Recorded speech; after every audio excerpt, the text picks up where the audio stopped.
prospects of success. The state was ordered by the court to promise its side and give feedback on her representations by Monday. It has since concluded that it will not withdraw the charges and will today formally communicate it to the court.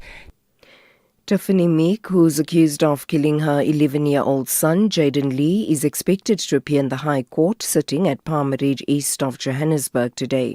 The 32-year-old faces several charges, including murder, obstructing the administration of justice, and attempting to defeat the administration of justice.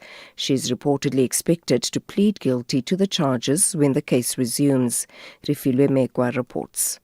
The charges against Meek stems from the death of her son, Jaden Lee Meek, who was reported missing on May 13th last year. His body was discovered the next morning near a stairway in the complex where he lived with his mother in Vliehof, west of Johannesburg. At the time, the National Prosecuting Authority revealed that the investigations showed that the child returned home from school and was allegedly killed inside the house. It is further alleged that the accused later staged the scene in an attempt to mislead authorities. Employees of the Transport Education Training Authority, TETA, affiliated to trade union NEHAU, has vowed to continue with their protest action until their demands are met. Workers downed tools on Monday and staged pickets outside the TETA offices in Randburg in Johannesburg. The protests are over unpaid December bonuses and a 9% salary increase, among others. TETA is one of the 21 SETAs tasked with facilitating skills development and training. NEHAU Gauteng's Rashida Malachi. The workers have been having a lot of challenges with this employer in that their bonuses for the financial year 2023-24 and 2025 have not been paid. Over and above that, they've not received a salary increase in terms of their demand. That is 9%. The employer is offering them 5.5%, which the union is not willing to accept as it's very low. Recapping the top story, the MK party will approach the Pretoria High Court on an urgent basis to block what it calls the unlawful release of former National Director of Public Prosecutions, Advocate Shamila Batue's pension funds and other benefits. For SAFM News, I am Anne Musa. SAFM. Prime time all day long. Clientele is here to safeguard you and your family with compassion because life happens. Be part of a family that truly cares. Our funeral dignity plans have helped South Africans bury their loved ones with dignity for more than 30 years. Let us help you create a meaningful tribute that honors your life and those of your loved ones. We pay out within 24 hours and you will get double accident cover with a clientele funeral plan. Our plans are affordable. Pick the option that suits your needs. Easy to apply, no medical examinations and no paperwork. SMS SAFM to 48031. That's 48031. Clientele Life is an authorized FSP and licensed life insurer. T's and C's online. Standard rates apply. This Human Rights Month, we commemorate a significant milestone, the Bill of Rights at 30, making human dignity real. For 3 decades, South Africa's constitution has been a beacon of equality, freedom and justice for all. Yet dignity is not just written in our constitution. It must be lived, protected and upheld every single day. Join SAFM as we unpack the issues that matter, elevate voices driving change, and reflect on the progress we've made while confronting the work that still lies ahead. SAFM, leading the conversations that move us.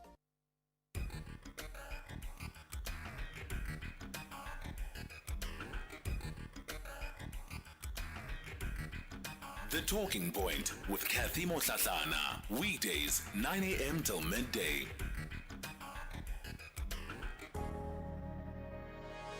Long before there were markets, before there were stocks, before there were banks, there was the land, the river, the sun. And wealth, beloveds, was the abundance of the earth.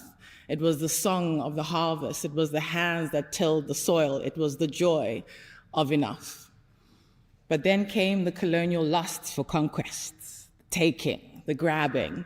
Wealth became a thing to be hoarded and not shared. It became a beastly mark of power, a capitalistic tool of control. It became land stolen, bodies stolen, futures stolen.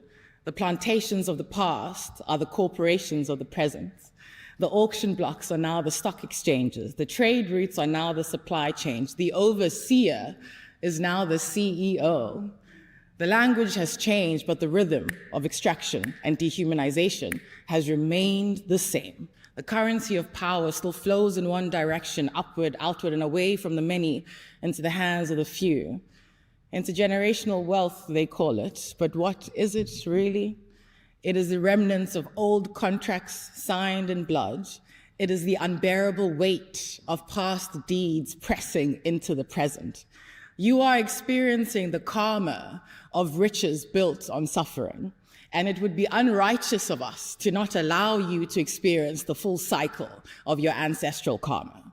And so I ask you, what ghosts live in the wealth you hold? What stories are stitched into the fabric of your investments? What bodies are buried beneath your portfolios? What voices whisper between your metrics? You who are the most powerful, are you truly able to share your power and privilege, a sharing that is required for systems change? Ashanti Kunene is an art activist, slam poet, and also the founder of Learning to Unlearn. It is 11 after 9 o'clock. A very good morning to all of you that have tuned into the show. My name is Cathy Mohlahlana, and it's a pleasure to be in your company as we lead conversations that move us right through until midday. So, we're in for what is going to be quite a change for the next couple of weeks. Why do I say that? Well, because there is no Madlanga Commission, right, that is going to be sitting. There will be no Madlanga Commission sitting. The commission is going to be on a recess. So it means that you and I are going to have the opportunity to try and readjust back to our normal programming. I know that whenever we start with something new, like when the commission started, it was an adjustment to that, right? But with everything that has been happening and the evidence that we have been hearing from the commission, it was easy to get into it. But now it is going to be on pause. And so we're going to be continuing with our normal programming. And I'm excited about that too, because it means that we are going to have a full hour of the open line. So you and I are presented with the opportunity yet again of having conversations of national impact on the National Roundtable for the full hour between now and 10 o'clock. And I'm looking forward to hearing from you. Perhaps even your reflections, right? Because I think that the recess also gives us an opportunity to take a step back, right? Or take a step out of the day-to-day witness progression and evidence progression that is before the commission, but to begin to ask ourselves, and to take it all in, I guess more than anything, to take it all in, to process what is it really that we have heard in the last couple of months, and how are we making sense of it, and how it affects our lives, and what is our thinking around the things that we believe need to change to improve the state of affairs in our country. What are the solutions that you believe the commissioners should be considering? What should the president be doing in the interim, right? Because he doesn't have to wait for the commission to put together a report. He doesn't have to wait for that. He can make a decision. He can make, in fact, multiple decisions based solely on what it is that we have seen and heard so far. Speaking of which, there also seems to be movement in as far as this fight then against corruption is concerned. The National Prosecuting Authority's investigating Directorate Against Corruption overnight has made fresh arrests that are linked to long-running allegations of not only state capture but procurement irregularities and the abuse of public funds. So 12 individuals have been arrested, and we understand that these individuals include members of the police service, senior members of the police service. Ofense Sitimo is an SABC senior reporter. He is outside the Pretoria Magistrates Court, and this is where these suspects then are expected to make an appearance this morning. Ofense, good morning to you. Tell us what you know so far about who has been arrested and the kind of charges they're likely to face. Thank you very much, and a good morning to you. Well, I can tell you that the 12 that have been arrested allegedly are members of the bid adjudication committee who are actually based somewhere in Pretoria East near Mamelodi. So their sole responsibility, or rather, they were not basically the crime-fighting police officers, even though they are officials who have police ranks, but they were those that are responsible for procurement and your bid adjudication. So we spoke to the NPA earlier through their national spokesperson, Mr. Kaiser Kanyaho, who explained that some of these, this particular matter is not actually emanating from the Madlanga Commission. He's saying that IDEC has been investigating some of these allegations of, procurement that does not go above board within the SAPS. And we know that some of the charges they will be facing is that of corruption and financial mismanagement. So we will try and get further details as some of the facts that you rightfully mentioned in your intro, that the arrests by IDEC and the NPA actually happened yesterday. So a lot of information was filtering in quite slowly. But at this present moment, what we can confirm is that they are definitely members of a bid adjudication committee, and to a certain extent, they were linked to that Cathy Mohlahlana's contract with the SAPS. So effectively then, these are the individuals who sit and assess all of the bids that come before their table. From what I'm hearing you say, Ofense, they're all, of course, within the SAPS, and they would have been the ones who are making decisions about which contractors then are given certain tenders. Exactly. These are the people who would actually sit, look at all the submissions that were made in terms of tendering, and subsequently decide based on scoring who is the best bidder to get the contract itself. So I believe that to a certain extent they have been linked to that Medicare 24, which was a contract by Cathy Mohlahlana at the Police Training College in Pretoria West. Has the NPA given any details about the charges that they're likely to face? Well, the NPA is quite tight-lipped, especially about the charges. I did ask Mr. Kaiser Kanyaho about charges that will be leveled against the individuals. He didn't want to delve too much into it. He rather said we must await the charge sheet to be read out in court so that it is official, those charges that have been leveled against the accused. But it is definitely linked to the irregular issuance of tenders within the SAPS procurement system. All right, Ofense Sitimo, we'll leave it there then for this morning. As you've heard, 12 police officers arrested in connection with this 360 million rand health contract that was given to Vusumusi Cathy Mohlahlana's company Medicare 24. Yes, we might not know what those charges are, but this is a matter that has been investigated, at least that's what IDEC is saying, for some time. Yesterday, we heard about the issuing of tenders in Tshwane, and it very much laid bare just how broken and corrupted some of these processes have become. Sergeant Faninkosi's evidence also brought that to the fore, because you have companies that should not have been eligible for those contracts. And what happened? Instead of them being kicked out like everybody else in the first round, they were given an opportunity to correct whatever was wrong. At least 12 times. Until they were given those contracts. And that is the reality of what it is that people are facing. And I just wonder, for those genuine entrepreneurs, people who genuinely have built businesses and shut out of opportunity, how do you feel about some of these details? If you have 1,000 people that have come to be part of an information sharing session of an upcoming tender, to be among those 1,000 means that you're putting your best foot forward.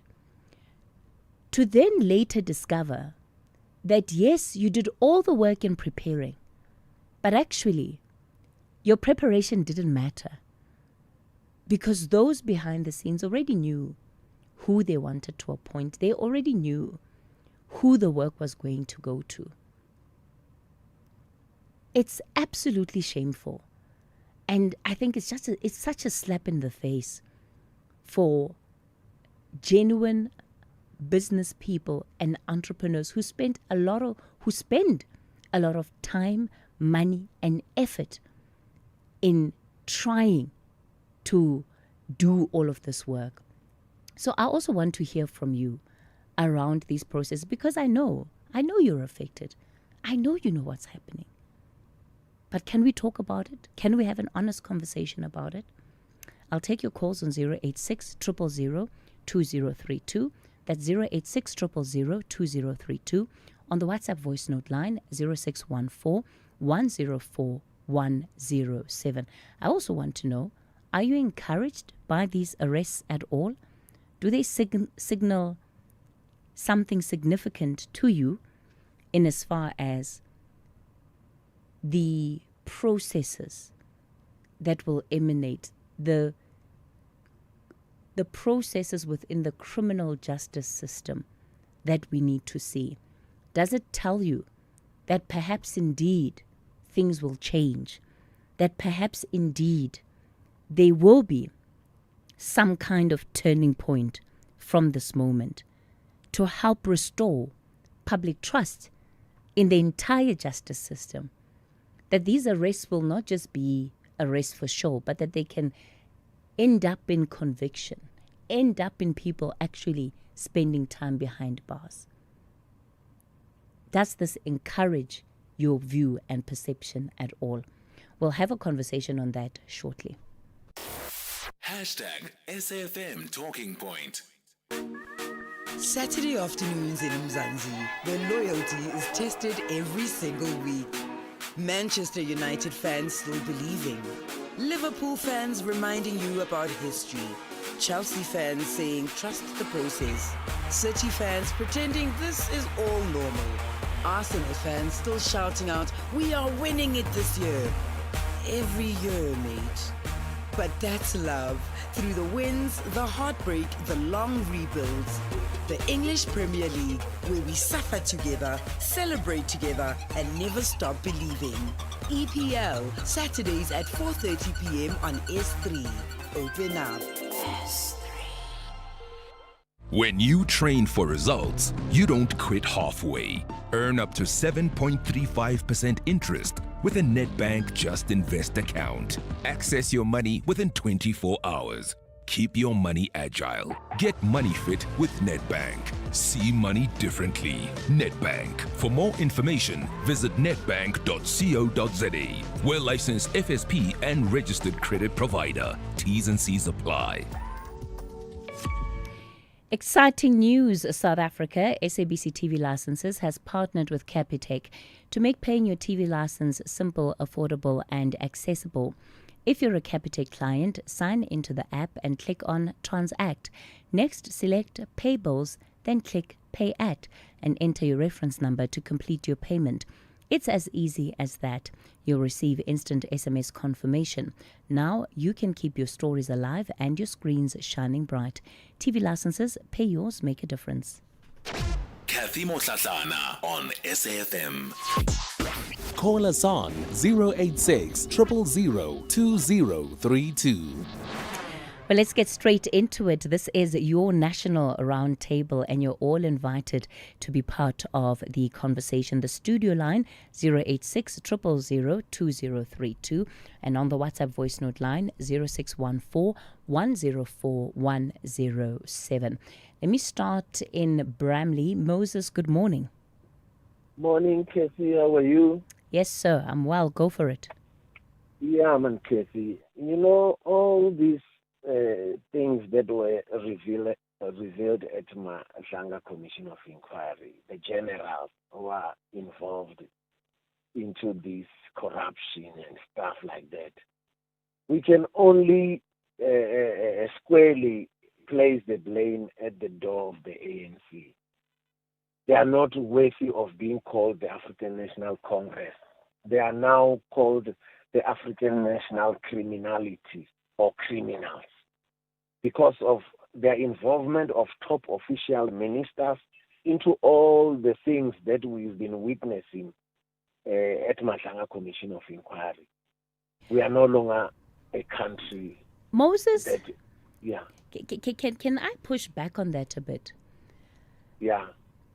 I accept that the ANC, of course, has been the governing party for a very long time in this country. And yes, many of their members, senior officials, have been embroiled in tremendous controversy, right?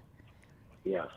Now, we are talking here about government, an entity of the state, an entity where individuals take up oaths to uphold the law and to protect citizens. Now, the ANC is not the one taking up that oath. That is individuals that have put themselves in that position. Is it truly fair to then say that the ANC must take the blame? Surely there's a level of responsibility that we should not absolve these individuals of. Cathy, if the rot is at the top, obviously everything on the ground, it won't be functioning properly. So at the government of the day that it's responsible should actually see to it people who are not fit, people who are involved in what is that word again? Malfeasance. Yeah. Yeah. So they should be dealt with. But if the government on top there, people are not doing anything, corruption is rampant.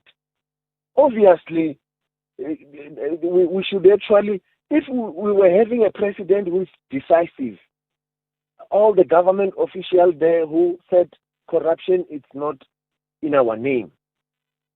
Otherwise, this thing, the generals who are actually involving themselves in cartels, you name it, human trafficking. If you connect the dots, the cartels were actually all over the show. Human trafficking, drugs, the ATM bombs, the haste. They were all over taxi wars because even some of the Inkabis, they were involved in killing people. The cartels were all over. Yeah. We were not saved at all as citizens of this country. You know, Moses, I think we're just too quick to absolve people of their agency. These individuals, as we have seen and understood from Sergeant Faninkosi's evidence, come from across different party lines as we speak. They are represented from across different party lines. And there is a system of collusion that exists within these institutions. And all of the individuals that are party to it agree to being party to it. So it cannot be that those individuals now, that were so easy to absolve them of their own decision making and then say, no, the ANC must be blamed for all of this. I think by all means, blame the ANC for what they need to be blamed for. But let's not take ourselves, our individual actions and decisions out of the picture. Yeah, but the elephant in the room Okay. The African National Criminal. Okay. ANC. All right, Moses. Let's leave it there. Yeah, interesting that he says that, but which other organizations that have come up? Action SA has suspended its member. The EFF has, also been implicated in those conversations. Kirk, you're in Cape Town. Good morning. I want to push back on your pushback. No, okay, Kirk. Let me do this. Let's give each other a fair chance. I'm going to pause you. We'll take just a response from one of our listeners on the WhatsApp line, and then we'll go into headlines, and then I'll pick up with you on the other side of the headlines. Okay. Thank you. All right. Good morning, Cathy. Chamber from Quebec. So we're watching how some of the names that have come up at the Madlanga Commission, how there seems to be like immediate consequences for their conduct. Some of these people have been suspended at their jobs. So if this type of thing could happen, why don't we see the same thing so many years later with the state capture criminals? We don't see the same speed. What is the difference, really? There's no suspensions. I mean, if anything, these people have been promoted to ministers and things. Something just doesn't add up. Bye. Good morning, I'm Anne. The headlines: civil society organisation Action Society has held the arrest of 12 senior police officers and a Medicare 24 company director on corruption charges linked to the 360 million rand contract. The 12 are set to appear in the Pretoria Magistrates Court today. The MK party will be in the Pretoria High Court in an urgent bid to stop the pension payout and post-term benefits of former National Director of Public Prosecutions, Advocate Shamila Batoy, and the man accused of the murder of Marius van der Merwe, also known as Witness D, is expected back at the Brakpan Magistrates Court today. He's expected to apply for bail. I'll have details on these and other stories at 10. Call us on 086 000 2032.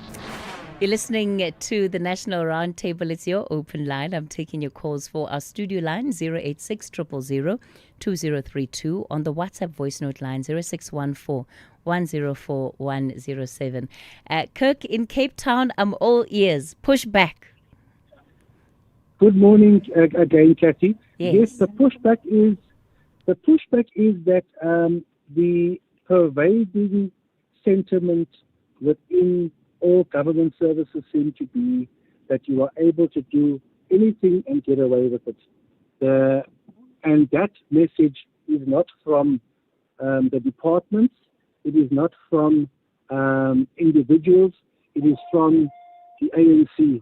And the fact that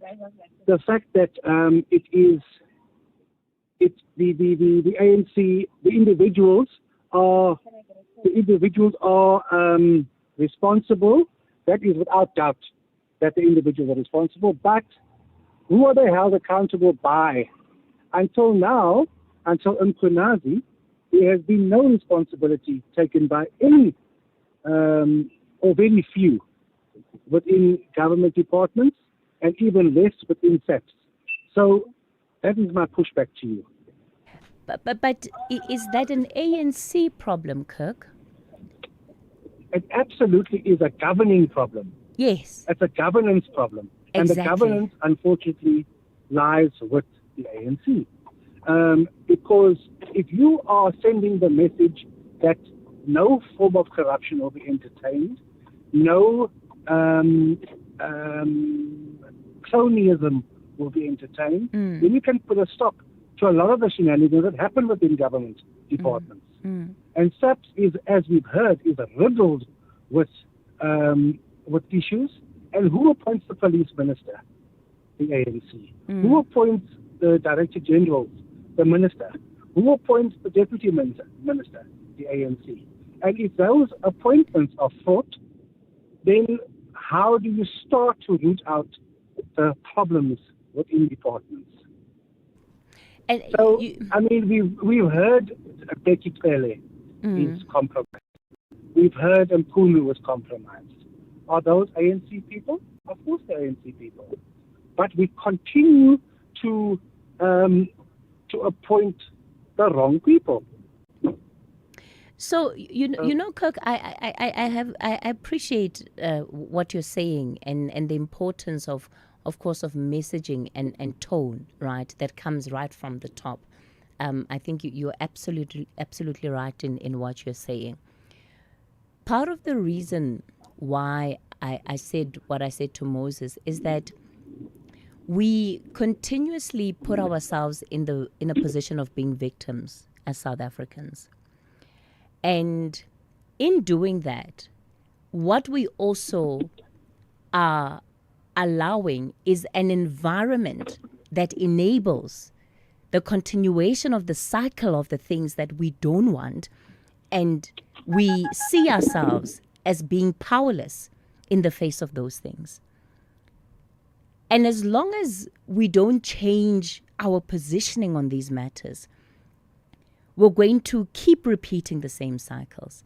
So you'll have different ministers, you'll have even different parties. But because our psyche has not changed, then nothing else is going to change. And that's the basis of my pushback.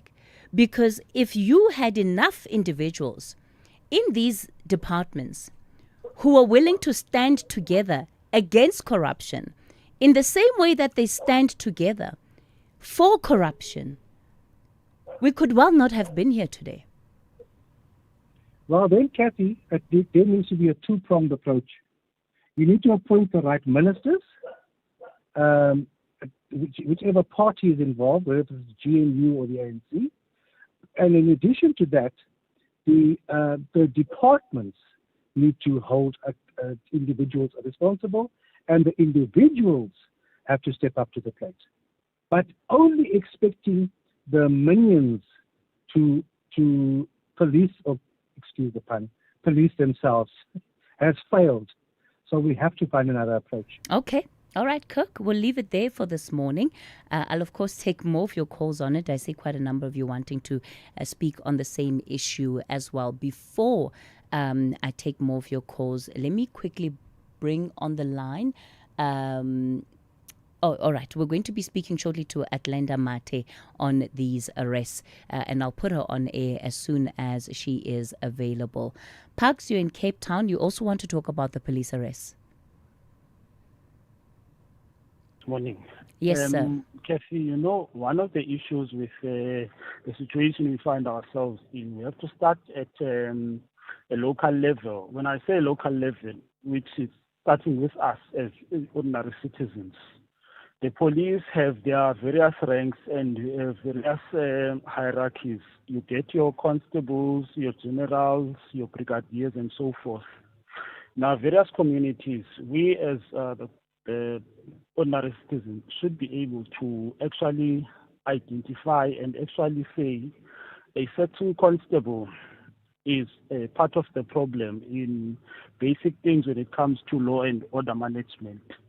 And also moving up to your generals or brigadiers, because General Mkhwanazi actually highlighted that part of the problem is that this comfortability in SAPS members creating those friendships where people are able to escalate each other into positions becomes a problem, and that breeds a network. That network is one which is able to infiltrate SAPS and create a system that has played out with what we've witnessed or listened to testimony in the Madlanga Commission. Yeah, I agree with you, Parks, because, if we as ordinary citizens don't realize that we can actually influence these things more than what we allow ourselves to see, we're always going to be beholden to those that have nefarious agendas. Yes. And lastly, we need to also come to an agreement that consequent management should actually be defined not just by those that are in authority or those that are given the task of dispensing consequent management, but it should also be an opportunity for us as ordinary citizens to be able to actually define and make recommendations as to what is consequent management, because there is not going to be a deterrence for those that have already committed such acts of malfeasance, fraud, and all of those, as well as those that are incoming. But we need to start having a conversation as to how are we going to be part of the stakeholders when it comes to holding the state to account regarding consequence management and defining what is consequence management, not on the context of the state or state-owned institutions. Pax, I hear you loud and clear. Thank you for that contribution. We are stakeholders of this democracy. In fact, very important stakeholders. Let me bring on the line Brigadier Adlenda Mate, who is the National Police spokesperson. Brigadier Mate, good morning to you. Thanks for making time for us this morning. So let's speak about these arrests of members of the bid adjudication committee that took place yesterday. What can you tell us about the reasons why these members have been arrested? A very good morning, and thank you for the opportunity. We are yet to receive a full briefing from IDEC on the reasons behind their arrest. But we do understand that we've got about 12 senior officers that have been arrested in relation to Vusumuzi Cathy Medicare 24 tender, in which they are facing a number of charges, which includes your fraud, money laundering, and so on. So, but we are yet to get that particular report. But I think it's important to highlight that we are here today. I think IDEC is also here today because SAPS is the one that actually flagged this company. You'll recall that they got the tender in June 2024. In 3 months, I think 3 months, we had already picked up poor performance, and we had already raised the red flag. By December, when I think the minister had a meeting with the National Commissioner, the minister then orders that we must stop with the purchase orders with this particular company because they were red flags. And that's when in December 2024, also the National Commissioner then appoints an audit committee to look into whether there was an irregular awarding of this particular tender as well. But I think in short, Cathy, Cathy Mohlahlana's awarding of the tender by SAPS, it's a big eye-opener. And I think we must be transparent and be honest as the SAPS to say it was a big eye-opener. We need to do better. We need to improve in terms of our internal controls, in terms of doing the checks and balances on who gets contracts. Looking at the criminal history of Cathy Mohlahlana, he should not even have been awarded a tender by the law enforcement agency of the country. When you talk about poor performance that had already been picked up, tell us about what exactly it is that you were seeing. And if this was 3 months into the contract, are you saying that already 3 months into it, there was a sense from the police that this company may not have been equipped to deliver on the services for which they were procured? I can't go into detail, but all I can say, they were not delivering on what was expected. There were a lot of complaints from HRM already. The Divisional Commissioner of HRM was already complaining 3 months into the contract to say, there is something wrong here. These people cannot deliver on time, or they are not delivering at all. And that is when the red flags were then raised to say, we need to look into this. Who is Medicare 24? Because remember, HRM, the end user, only sees the name of the company. They don't look at the background of the person. I think they leave it to the other committees to look at who is actually the person who is having this tender. And that's why we are saying we need to improve, and that is why the National Commissioner has introduced the Probity Committee, which is the committee that would have a role to play before the bid adjudication committee, meaning before the overall tender is awarded, to say we need to improve our internal controls. We need to really check who is getting the tender and so on. So the Probity Committee is an independent committee which is consisting of auditors and our risk management officers within the SAPS. They will then do the checks and balances. Who are these people? The profiling of these people, so that we avoid what has happened. And that's why I say it was a big eye opener. Because when you look actually at the public procurement processes of government, it does not make provision during that process for the supply chain management to check the background of the supplier, check whether this person is a criminal or not, what they are involved in, and so on. So it's a loophole that we have identified that we need to then improve, because we can't, as a law enforcement officer, have a person who is on our radar as a criminal involved in serious and violent cases. Brigadier Atlanta Mate, I want to accept what you're saying, but I simply cannot. With any procurement process that any organization which takes itself seriously that they undergo, is that suppliers are subjected to a due diligence. And that due diligence includes looking at any potential risks that might emanate from appointing a particular supplier. I cannot accept that for a tender worth 360 million rand, there was no thorough due diligence done on the contractor that was being appointed by the SAPS. It not only is unfeasible to me, I just cannot see how that would be possible, not for an institution as big as the SAPS.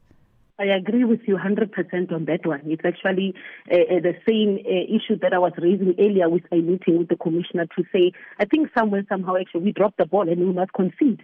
We need to do better. We can't, as a whole SAPS, having a person with the criminal background of Cathy Mohlahlana having such a huge tender. It wasn't just a 1 million tender, 316 million rand tender.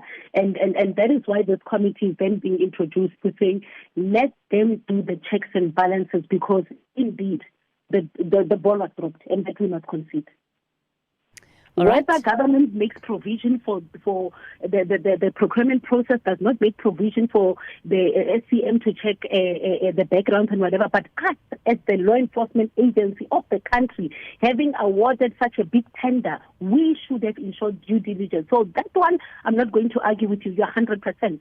We should have we should have done better, and that's why we are saying it is an eye opener, and that is why internally we need to improve. But already 2 people already on suspension of those that have been arrested, 2 already on suspension. 1 was given notice of investigation, and they were not suspended this week. It's quite some time where they've been suspended, because the audit report, the final audit report, then pinpoints there's prima facie evidence before that actually implicates them in them having a hand in what has happened. We strongly believe, sitting where we are sitting now, that not everyone in the bid evaluation can be fingered. And we are very strong in that, because we've had these audit reports. We are waiting the final forensic report. There is a forensic investigation that is underway that will assist us. It will go deeper to tell us this one had played this role, this one. But where we are sitting, not everyone in the BEC knew what was happening, but we are aware there was someone who was facilitating. There are people that worked together to ensure that Cathy Mohlahlana gets the tender. Brigadier Atlanta Mate, we'll leave it there. She is the spokesperson for the SAPS. And as you heard, those senior officials then will be appearing a little later this morning. But it's unfathomable. If you've ever been part of any due diligence process, not only do you have to provide a list of, whatever products or whatever service it is that you're rendering, you even have to provide evidence of that. Now, for a contract worth 360 million, that is just not an acceptable reason. Not at all. Butana, you're in Rosebank. Good morning. Good morning, my sister. I'm going to push a bit, just a bit of your view. Please, no. Go ahead. Feel free, Butana. Just a bit, my sister. You know, the ANC have to take responsibility. The fish rot from the head. Those are employees of the ANC, Cathy. There's no adult in the room from that organization. No adult in the room there. It's disheartening. Look what they've done to their own comrades, brutally killed by the apartheid security system. They protect them. Kind of fool. How do you expect they will act in your interest? Look at the behavior of the ANC in Tswane now with the scandals that are developing. Look their attitude. It cannot be. It cannot be saying it's not the ANC. It's individual. Those are employees. ANC must take responsibility. ANC is not acting in our interest. Not at all. Look at the crime. Look at the people that they deploy. The minister that has been removed there of higher education. Look at their behavior. Is that an ANC? Look at the councillors. They have to take responsibility. We can't be blamed. We are the victims of this ANC. We are the victims. We cannot be blamed because we are unemployed. We're engulfed by crime. Look at the lawyer that has been gunned down. Daylight. It cannot be. It's not an ANC. What are they doing for 30 years? What are they doing in government? Butana? Destroying us. Butana, I'm not going to say anything. You've said a mouthful, and I think that's a good place for us to pause it. Butana out in Rosebank. Let's take a quick break. I'm back with more of your calls. Oh, I'm so tired. There's nothing on the TV. Fanas, girls, let's take a break. We are going to A1 Lake. Take a break with us. Get your One Day Cup domestic cricket 50 over game ticket at www.cricket.co.za. Wazana win. It's family time. Bushgrove, why is there a horse in your driveway? You right, Savvy. Why drive a Mustang when you can ride one? What the missus say? Well, she had a bit of a long face, but now she's stable. If you need a backup plan, We Buy Cars can sort you out. Nah, Savvy, this thing is eco-chic. Stop horsing around, cowboy. Rather get one of these from We Buy Cars. What's the horsepower on that thing? More than one, Doff. More than one. Don't be Doff, be savvy. We Buy Cars, geared for adventure, geared for you. This February, love the shows that keep you guessing. Every case tells a story. Every clue brings you closer to the truth. From shocking twists to unforgettable investigations, Homicide returns with seasons 3 and 4, where justice is hard-won and nothing is ever simple.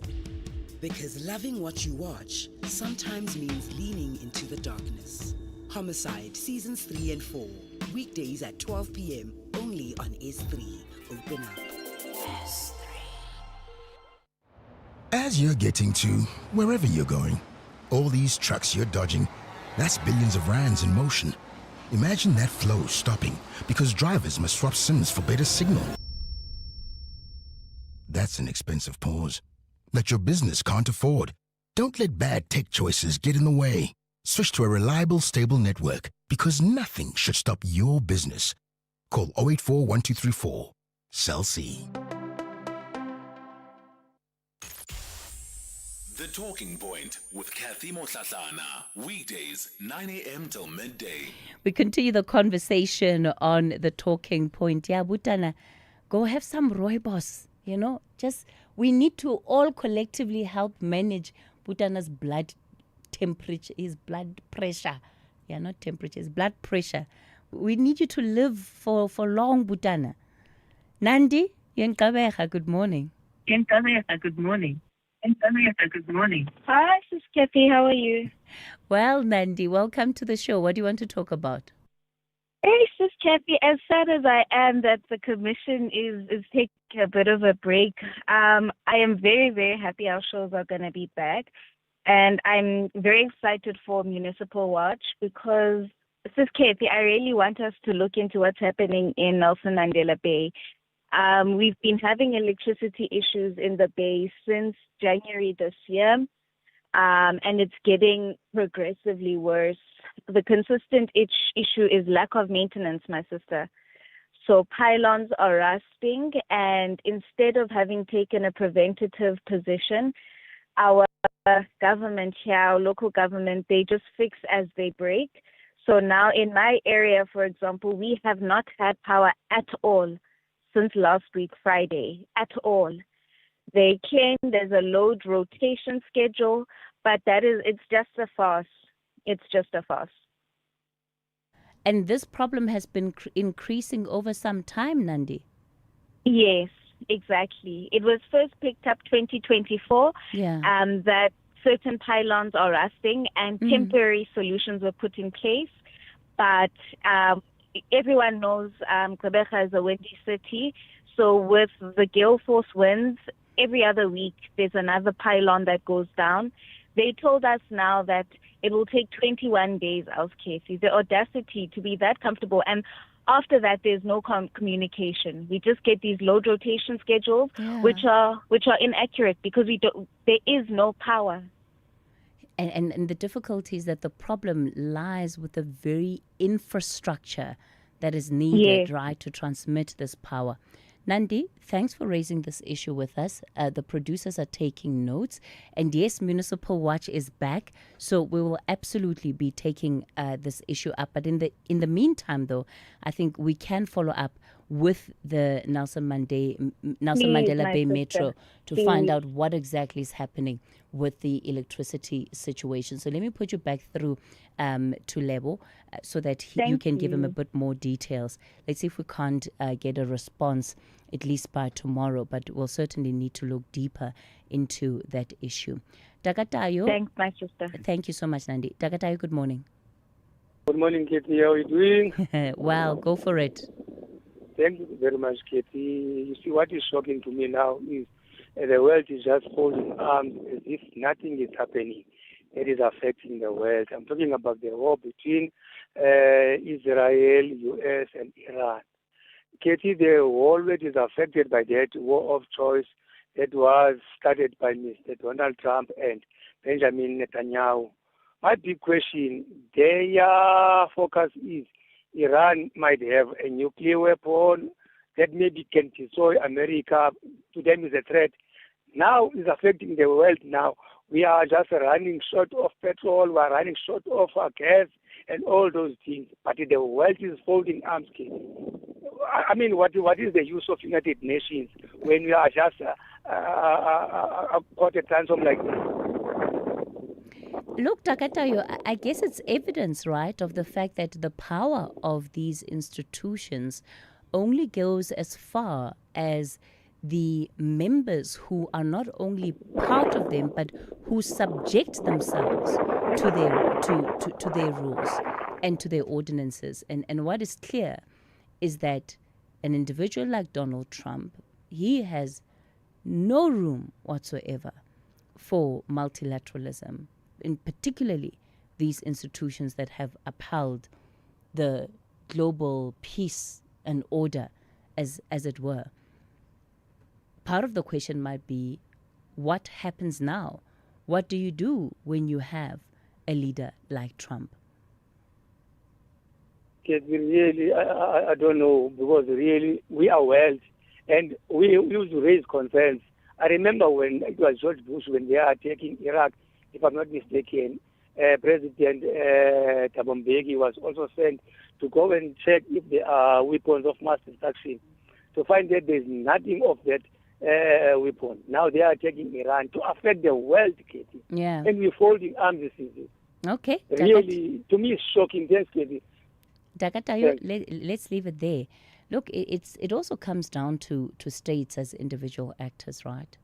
And we're not seeing necessarily a unification of the world on these issues. States are acting in their own interests, and it's only complicating matters. Every man for himself. Mike, you're in Tawung. Good morning. Hello, Cathy. Yes, sir. Yeah. Cathy, my issue is around community patrollers. In actual fact, they are Taung CBD patrollers. We've got about 47 of them that got laid off just for complaining that they were no longer serving purpose because they were told not to do what the framework of community safety patroller policy was dictating, to say you combat and prevent crime. And then they really invited us as the founders of the program. I think I'm safe to call it a public or private-public partnership type of a program, because we started it. We requested the municipality to fund, and the municipality funded it, and things got bad at some time, and then we had to source the safety from SAPS. But here is the current state of affairs. The patrollers got laid off simply for complaining that they are no longer serving the purpose. We tried to, in actual fact, when we started sort of intervening, if I may use that word, it was around October when we alerted the the municipal manager to say, this is the situation, and then we need to meet with you as the accounting officer and the commissioner of the police station, and then we could not attach. So Mike, yeah, because we're running out of time, I want you to get to the gist of the matter. Are you saying that you experienced issues within the community CPF, the Community Policing Forum, and on raising those issues, the pushback you got was that people were subsequently laid off simply for raising their voice against whatever issues that they were raising? This is not a CPF program. This is a, how do I call it, CSP program. So these guys were getting a stipend from the municipality for keeping the town safe. For a period of over 5 years, they have been signing 3 months contract. What we would want to get assistance from you is, is it legal for a person to sign a 3 months contract over a period of 5 years? And if that is legal, and we need to be directed as to which legislation allows that. Okay. Mike, let me do this. Let me put you through to our producers, because it does sound like it is a bit more complicated than the time allocation that we have allows us for. Let's take the latest news update.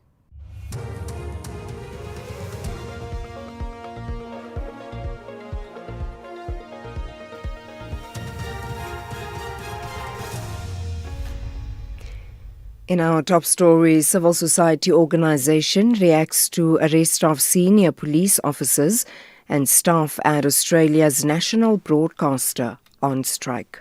Good morning. Civil society organisation Action Society has held the arrest of 12 senior police officers and a Medicare 24 company director on corruption charges linked to the 360 million rand contract. They are set to appear in the Pretoria Magistrates Court today.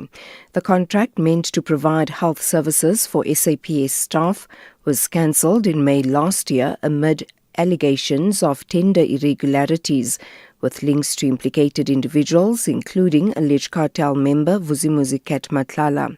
Juanita Dupree is the spokesperson for Action Society. We welcome it, but it is overdue, especially the seniority involved. It should have been done a long time ago. It just confirms what we've been saying. Corruption is not isolated, it's systemic. At one operation does not equal reform. We need to see consistent action. We need to see consequences at all levels and speedy prosecutions, of course. The man accused of the murder of Marius van der Merwe, also known as Witness D, is expected back at the Brakpan Magistrates Court today. Matipandile Soteni is expected to apply for bail. The 41-year-old, former member of the Elite Police Task Force, faces several charges including murder, attempted murder, conspiracy to commit murder, and unlawful possession of a firearm and ammunition. The MK party will approach the Pretoria High Court on an urgent basis to block what it calls the unlawful release of former National Director of Public Prosecutions, Advocate Shamila Batoye's pension funds and other benefits. The party expressed serious doubts over Batoye's fitness to remain in office and fears she could still pocket a large gratuity payment despite those concerns. Mzwaneli Mani is an MK party MP. We started the process basically early last year, 2025. We had written to President Ramaphosa to appeal to him to invoke Section 12 of the NPA Act to say that Batoye is unfit to hold office, and we had listed a whole lot of cases that she had bungled, including the Motoso case. At one point, her team would go to court with empty files. They did what they call fake it till you make it. All those kinds of things. Those cases are now, some of them have been removed from the roll and all of that. So we wrote to him. So this does not start now. Firefighters in Umtata and the Eastern Cape are still extinguishing some parts of the Buota Sitkau building, where there's still smoke from the blaze that engulfed the building last night. It's still unclear what caused the fire in the building. The 11-story building accommodates a number of provincial government departments, such as transport, health and agriculture, amongst others. Dr. Phumla Machaya, who's an activist in Umtata, says the municipality failed to preserve one of the iconic buildings. There's lots of departments, as Lapa, Deeds Office, education, transport, you name it. It's more of an economic hub. It is such a disgrace and a shame that at this point in time, an individual or systems can lead us to this situation. This is destruction. Noba it's because of lack of technology, but I just want to say there is absolutely everything wrong with Umtata. And finally, staff at Australia's national broadcaster ABC are on a 24-hour strike over pay, disrupting radio and television programming. In a ballot on Sunday, they rejected a management offer of a 10% pay rise over 3 years. The BBC's Cathy Watson has the details. Several of the ABC's flagship programmes are being cancelled today, replaced by the BBC World Service for some of them, and others will play pre-programmed music as staff walk off the job for the next 24 hours. Unions said the offer failed to address many working conditions, including career progression and reproductive health leave, as well as the use of artificial intelligence. The ABC has said the offer is both sustainable and financially responsible. Recapping the top story, civil society organisation Action Society has hailed the arrest of 12 senior police officers and a Medicare 24 company director on corruption charges linked to the 360 million rand contract. They are set to appear in the Pretoria Magistrates Court today. For SAFM News, I am Anne Musa. The Talking Point with Cathy Mohlahlana. Weekdays, 9 a.m. till midday.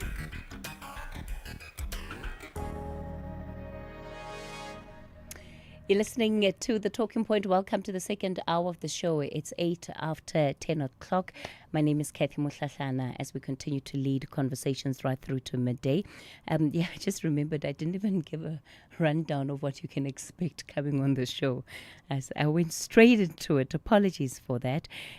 So we know March is the month of human rights in the country, and for this hour, we're going to be unpacking the Constitution, but in particular, what we hear South Africans lament quite often about, which is this feeling of being deeply betrayed by the Constitution, that this Constitution has not delivered on its promises, that it has not given the people of South Africa what it is that they were looking for. And I guess 30 years into our democracies also, it's provided very deep moments of reflection for why we are not where we thought we would be. Now, how much of it rests on this Constitution? Is it that whatever it is that is contained in the Constitution is simply not fit for purpose? Or is there duality of issues that exist, right? That maybe it is fit for purpose, but there's an issue with implementation. How do we reconcile these great promises that have been made versus what is the reality of injustice, of marginalization that so many of the people in our country continue to be subjected to? So we're going to be speaking to the Deputy Director General for Constitutional Development in the Department of Justice and Constitutional Development. We'll also be speaking to the Chairperson of the South African Human Rights Commission. All of that coming up shortly. Before we do, let's take some of your WhatsApp voice notes from the open line. Let's have the conversation. WhatsApp voice notes on 0614 104 107. Good morning, SAFM listeners. Good morning, Cathy. You are speaking to Bernard here. About this arrest that just happened last night.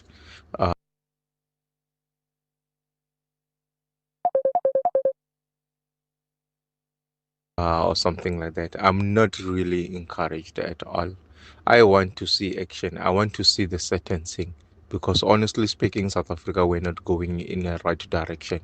I appreciate the arrest, but there must be a sentencing. Let's see people starting to get charged so that those who are thinking of doing the same or who are doing the same currently as we speak, they will learn from that.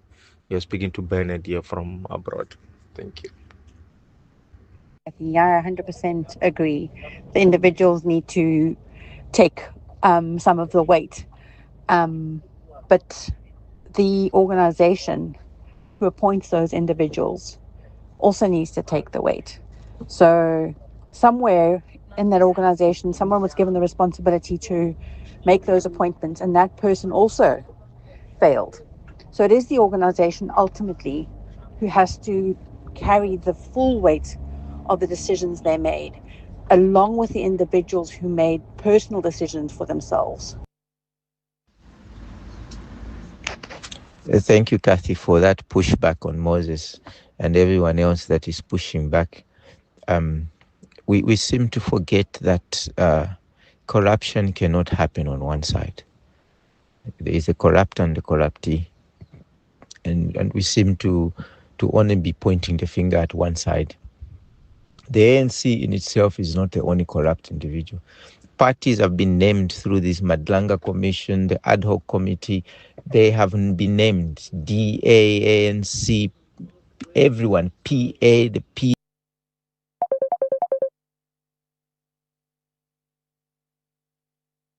A leader is up and about on social media defending himself. Everyone is corrupt. Let's not just say ANC. They are all the same. Everyone And we can't say ANC because there are people within the ANC who are not criminals. Why are you pointing the fingers at only one ANC? Because we can say the same about DA. Not everyone in DA is a criminal. Cathy Mohlahlana on SAFM. You can become a victim of a legal problem: wrongful arrest, assault, uncontested divorce, rental disputes, maintenance matters, or labor problems. It can happen to you. Clientele Legal provides tough professional lawyers for an affordable monthly premium. Our legal team is standing by to assist you 24 hours a day. Join today. SMS SAFM to 32195. That's SAFM to 32195. Clientele General is an authorized FSP and licensed non-life insurer. T's and C's online. Standard rates apply. This February, fall in love with food that tells a story. From bold new culinary stars to untamed destinations and unforgettable flavors. Gordon Ramsay brings passion, pressure, and purpose to your screen. Gordon Ramsay Uncharted, Sundays 5 p.m. Only on S3. Open up.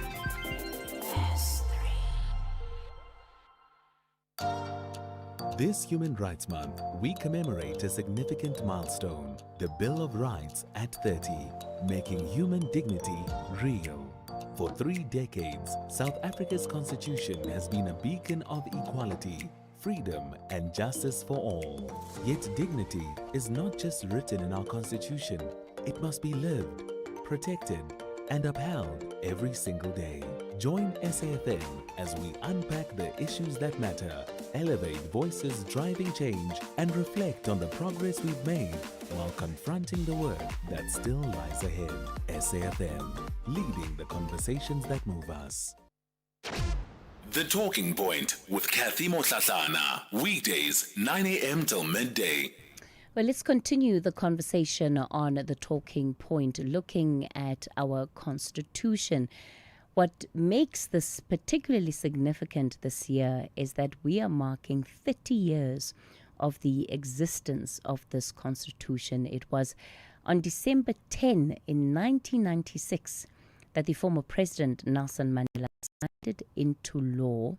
In a moment, we'll unpack different aspects of the Constitution. But before we do, I want us to listen to this clip by the former Constitutional Court Judge Edwin Cameron speaking on the Constitution in 2012 in a conversation with my colleague Leanne Mannis. Our Constitution is particularly important because South Africa is so diverse. We came from a fractured history, a history of injustice.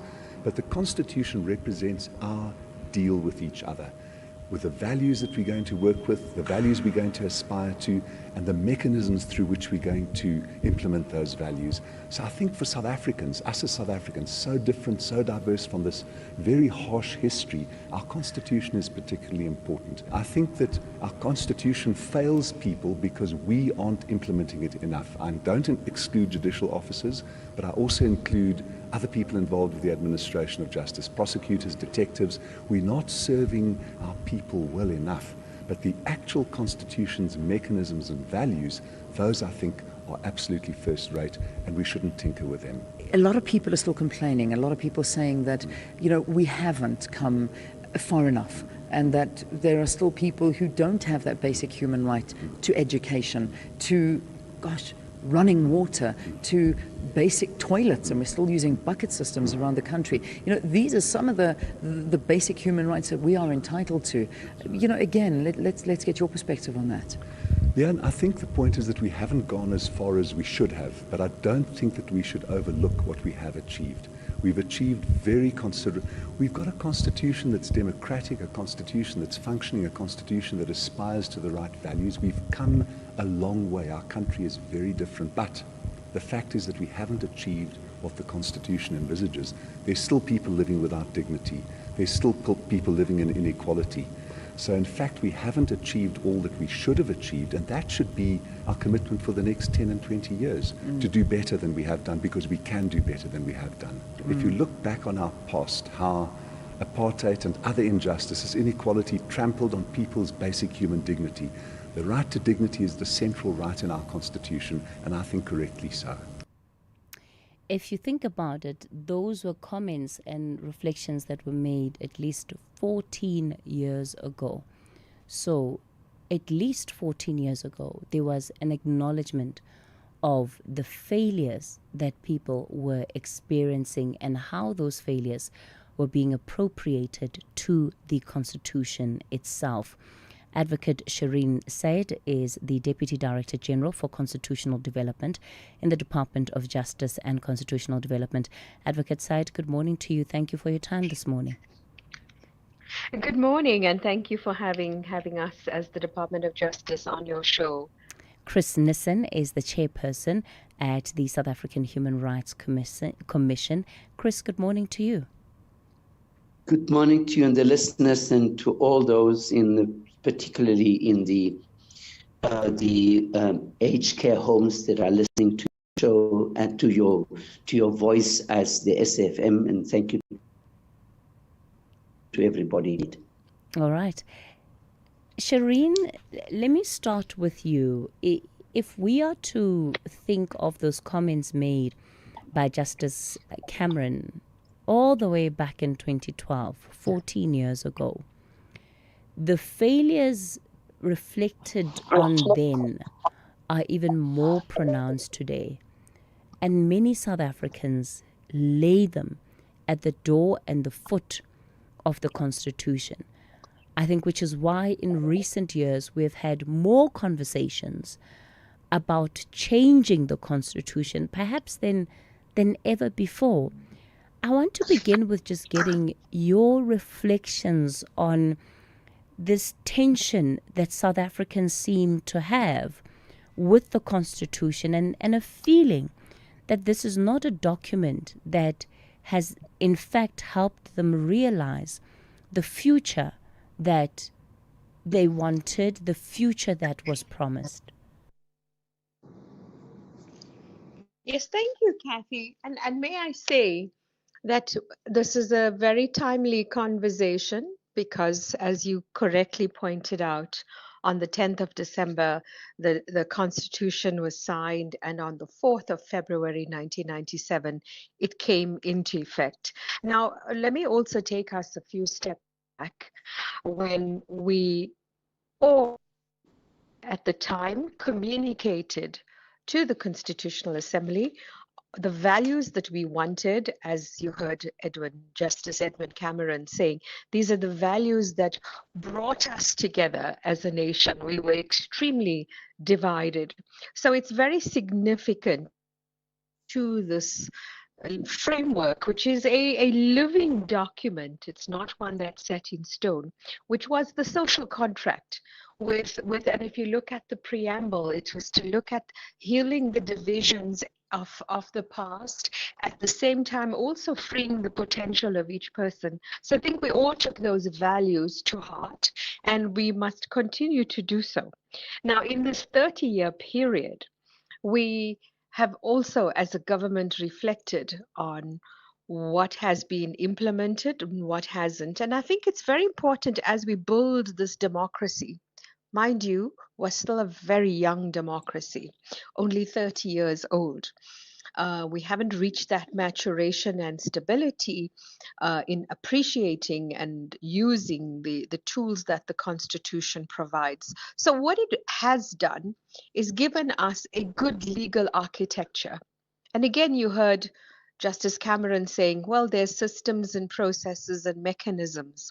We also have, in addition to the legal architecture, the systems and processes. So firstly, we have this Constitution, a series of legislation that came into effect from the Promotion of Equality, Prevention of Discrimination Act, the Hate Crimes Act that's recently come into effect, promotion of access to information. These are values and legal principles that our country before did not have.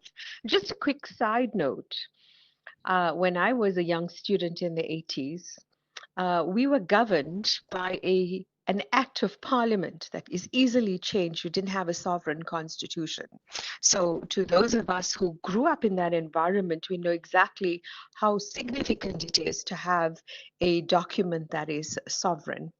Now, the systems and the processes, and it's good that we have Chairperson Nissen online as well, is one of those features or creatures of the Constitution, where we've put in Chapter 9 institutions that are there to support and uphold democracy. So I think we've got to appreciate the trajectory of the legal architecture, the systems and the processes where we need to, and this is goes to the heart of the question that you raise. Why do we feel this disconnect?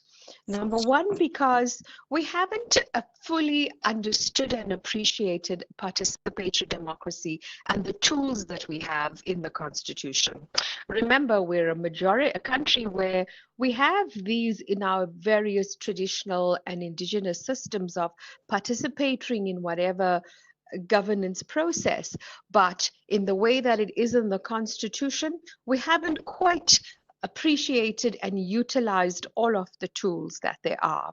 I'll come to some of these points as an example, engaging with parliamentary processes, equality courts, and others. I'll come to that in a while. But in addition to that, what we've also got to understand is the historical legacy, where legal illiteracy was the order of the day, and ensuring that we now move to constitutional and human rights literacy has required far more.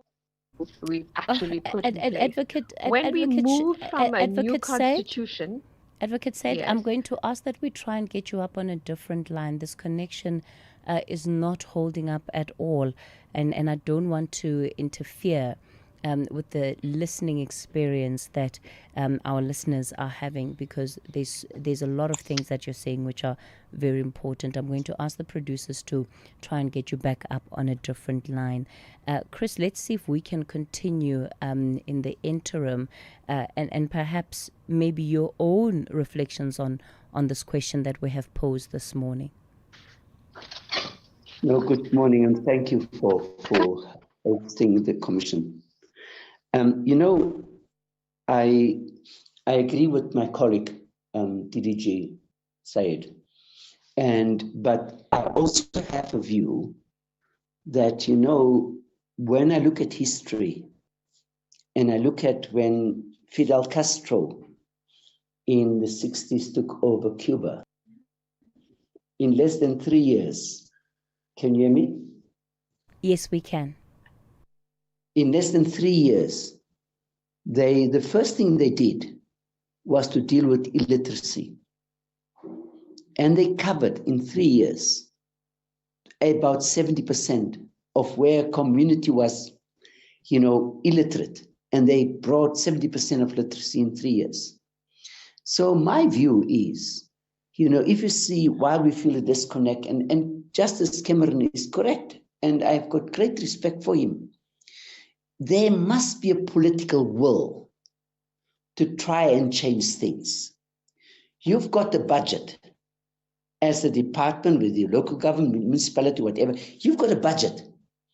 And how do you implement that budget in order to change people's lives? There's absolutely no excuse, because what we've seen in the corruption and what's coming out now, even all these commissions, zonal commissions, other commissions, we are saying this disconnect that you're talking about is because of a lack of political will to say, how do we change people's lives? I served in the first, the first administration as an MEC, and we were told by the president, our founding president, to say, please, and we started the RDP, and we said, let us go for low-hanging fruits. Let us go and change people's lives. Unfortunately, the RDP was dropped.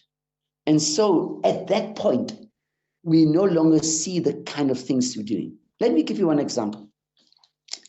We talk about human rights, and we're talking about how do we secure the dignity of people. 2 weeks ago, I was in Kailicha, in Tafelsig, and I saw, I'm telling you how bad it is, but also how good it is. I'll talk about that.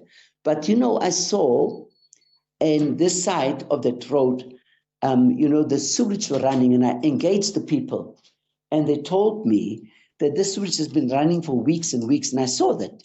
and the algae you can see, but it ran into the graveyard. I worked in Khayelitsha, I buried many people there, and the graveyard were full of sewage. And then you call the municipality, and the first thing they ask you is the reference number. So there's dignity in death. But if we can look at that, and you say, how can a municipality, a local government, allow a graveyard to be full of sewage? But that's not only there. It's all over the country where we see sewage running. We see potholes. Mangaung, there's even no roads there. It's just gravel, whatever you see. I can go on and on. So there must be a political will, so that people don't feel disconnected from the Constitution, because they don't eat the Constitution. They don't get water from the Constitution. We need to make sure that there's a political will by those that we've elected to be in power to ensure that the Constitution is a lived reality, not something that we look up to. Let me also say, the preamble of the Constitution, thank you, Shireen, for mentioning that, but it also says about the issue about Pansap, that they need to, no, not Pansap, it says that the Khoisan San and Nama languages needs to be recognized. There's only one place, it's Rimfasmak in the Northern Cape. Nowhere else has it been done. People in Kennard are at night 43 degrees in summer. In the last few weeks, 43 degrees, no water. Old people have no water. And so this disconnect comes because there's no political will by those who have been elected into power to ensure that the Constitution becomes a lived reality. We're going to pause it there with our conversation for now. We will continue. I also am picking up on the common threads, and one of those I want us to continue on is the idea of literacy and constitutional literacy, and the role and the impact of that when it comes to driving accountability. It's 10:30. Let's take the latest news headlines. Good morning, I'm Anne Musa. In the headlines, 4 suspected armed robbers have been shot dead and 1 arrested during a crime intelligence-driven operation in Yeoville in Johannesburg. Police say they received information about suspects targeting travellers from OR Tambo International Airport. The NPA says the investigation against the 12 senior police officers arrested for corruption linked to the multi-million rand Medicare 24 SAPS tender started 2 years ago. The 12 officers, including several SAPS generals, are due before the Pretoria Magistrates Court this morning. And crude oil prices have fallen sharply in early trading today, and Asian stock markets have risen after Iran told the United Nations it was opening up the Strait of Hormuz to non-hostile commercial shipping. I'll have details on these and other stories at 11. Taking a look at your markets this morning, the rand is currently trading at 16 rand 89 to the dollar, 22 rand 63 to the pound, and 19 rand 60 to the euro. Asian markets extended gains at the closing bell. The JSE higher during mid-morning trade. Markets in Europe are in positive territory. Gold is trading at $4,553. Platinum $1,962 per ounce. The price of Brent crude oil is at $99.19 a barrel. Cathy Mohlahlana on SAFM. There's a bold new rhythm on SABC2, and it starts Monday, 9 February, weekdays at 3:30 p.m. A new vodcast, Our Space, fires up conversation with young perspectives. At 4:30 p.m., a new talk show, Ain't Like Let's Connect, hosted by Penny Lebiane and Fran Rico. At 7:30 p.m., Deal or No Deal, now in a new time slot, Raising the Tension with Katlego Mabuwe. At 9 p.m., the new telenovela, Pimville, starring Gail Mabalane and Tapelo Mokoena, brings bold Soweto stories to life. From 23 February at 7 p.m, settle in for new drama, Paradise, starring Losha Cooper, Ilse Klink and Zayn Mias. This is the new era of SABC2. Live in every beat, the pulse of SA. SABC2.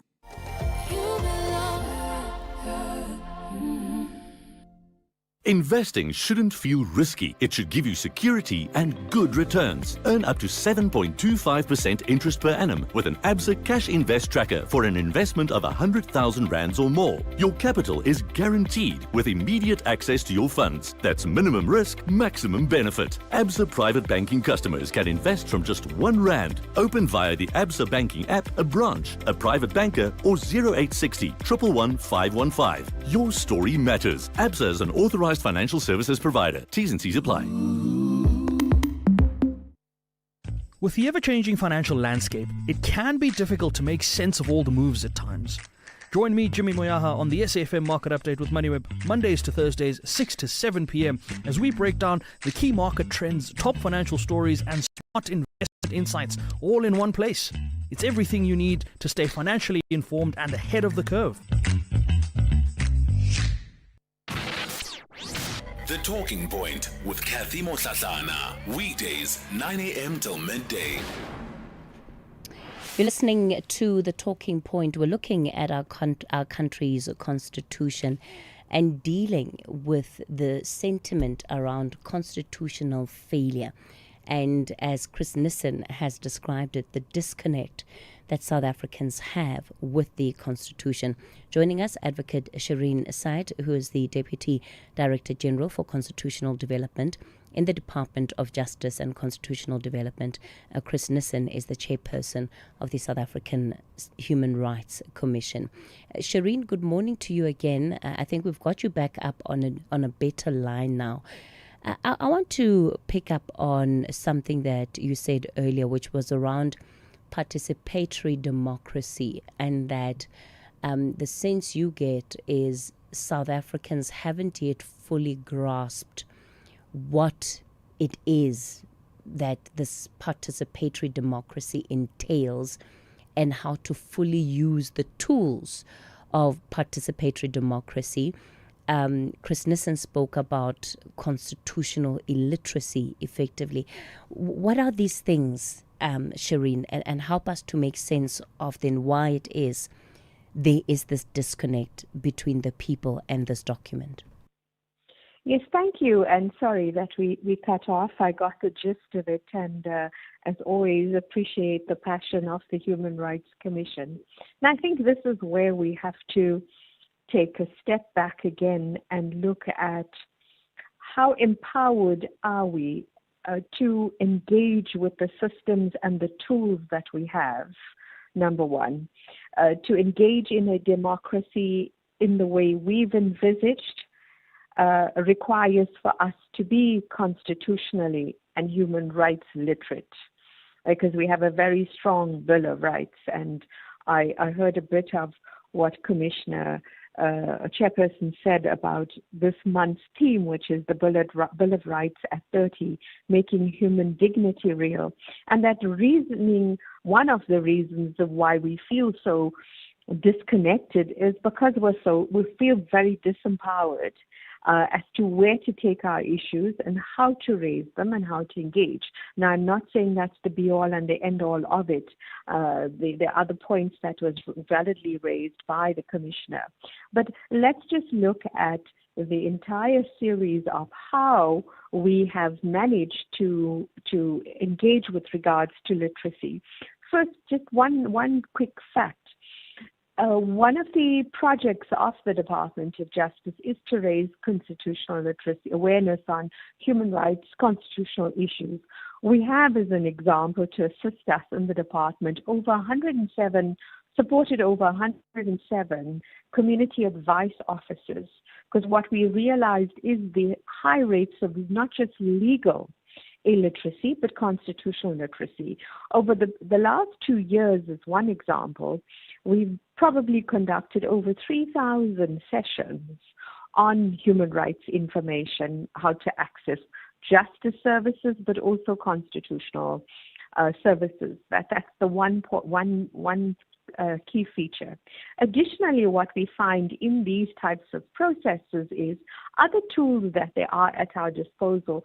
And because it's Anti-Discrimination Week, I wanted to raise the principle, the mechanism of the equality courts. And here's a really it's sort of not the best example for us as a country, but it reflects just how illiterate we are on using the Bill of Rights to our best ability.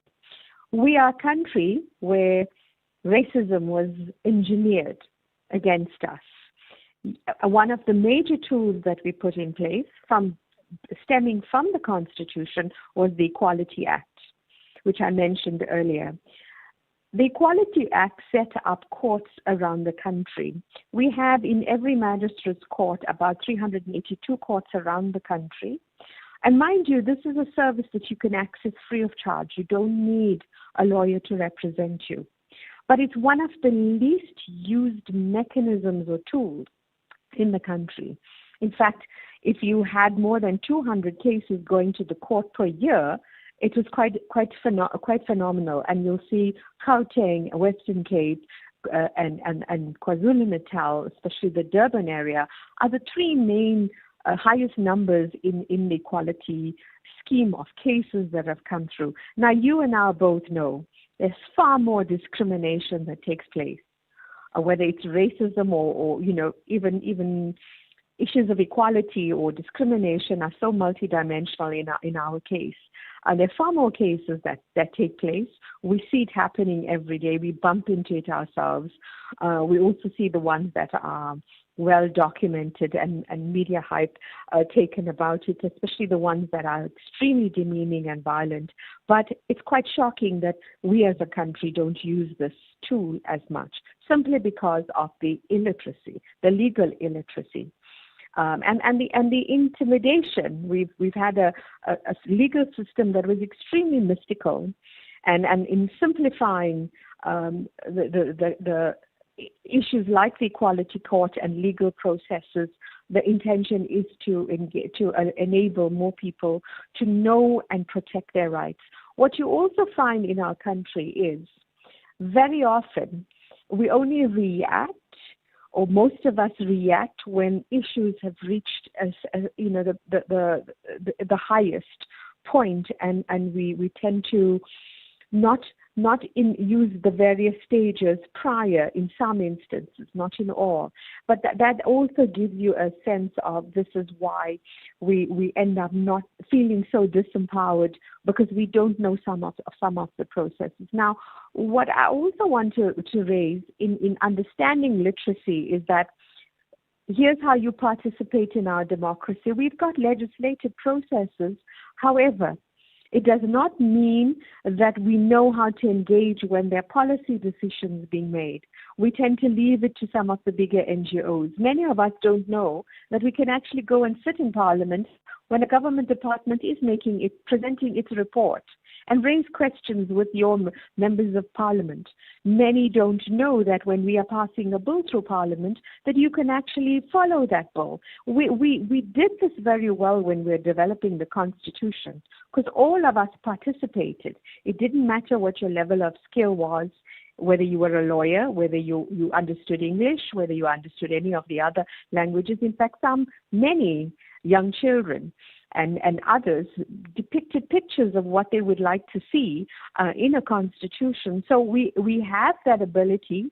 We just haven't translated what we would call the Westminster style of participatory democracy to something that we can relate to. And that's one of the reflections of us in the department, is how do we increase the literacy?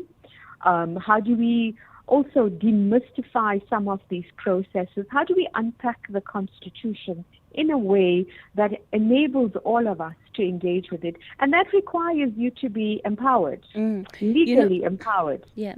Shireen, you're touching on something that I think is really critical, because literacy doesn't happen by chance.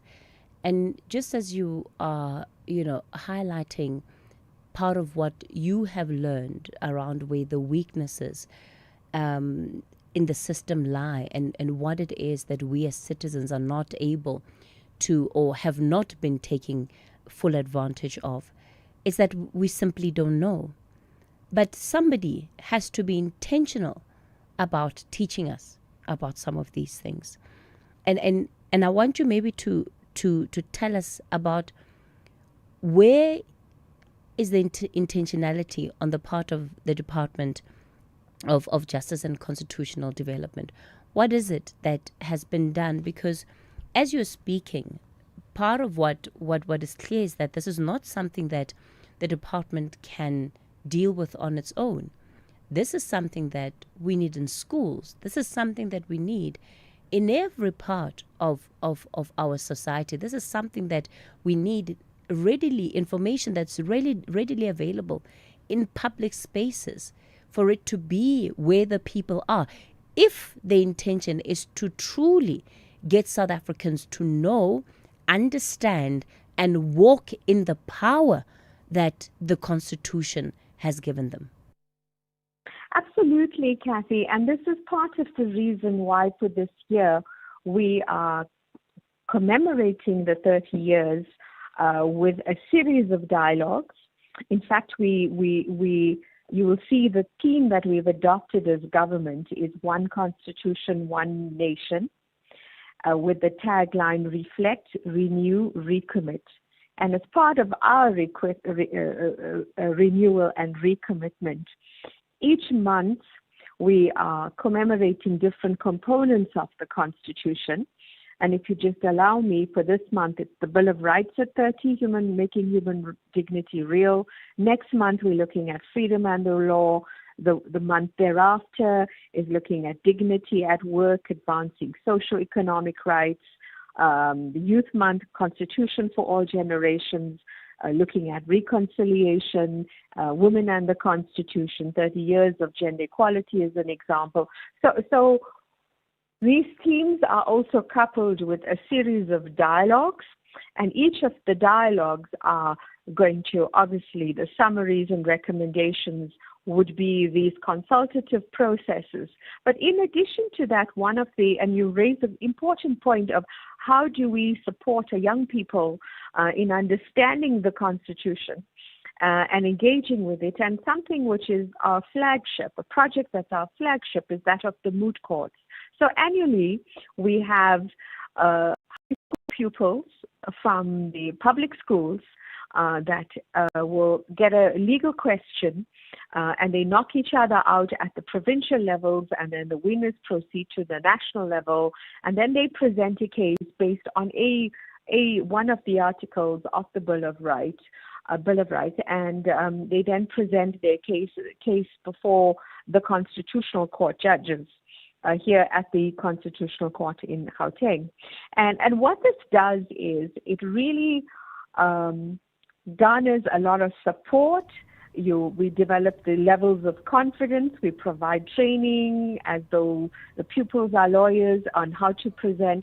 But the important component is them getting to understand the value of the Constitution. Okay. An additional point, if I may quickly, also is that we've now promoted us all, and this is a brainchild of the current Deputy Minister of Justice and Constitutional Development, where we recite the preamble at every gathering that we possibly can. I'd really like to encourage all your listeners to do that at various events, because that also brings us to connects with the Constitution, but also helps us recommit to those values.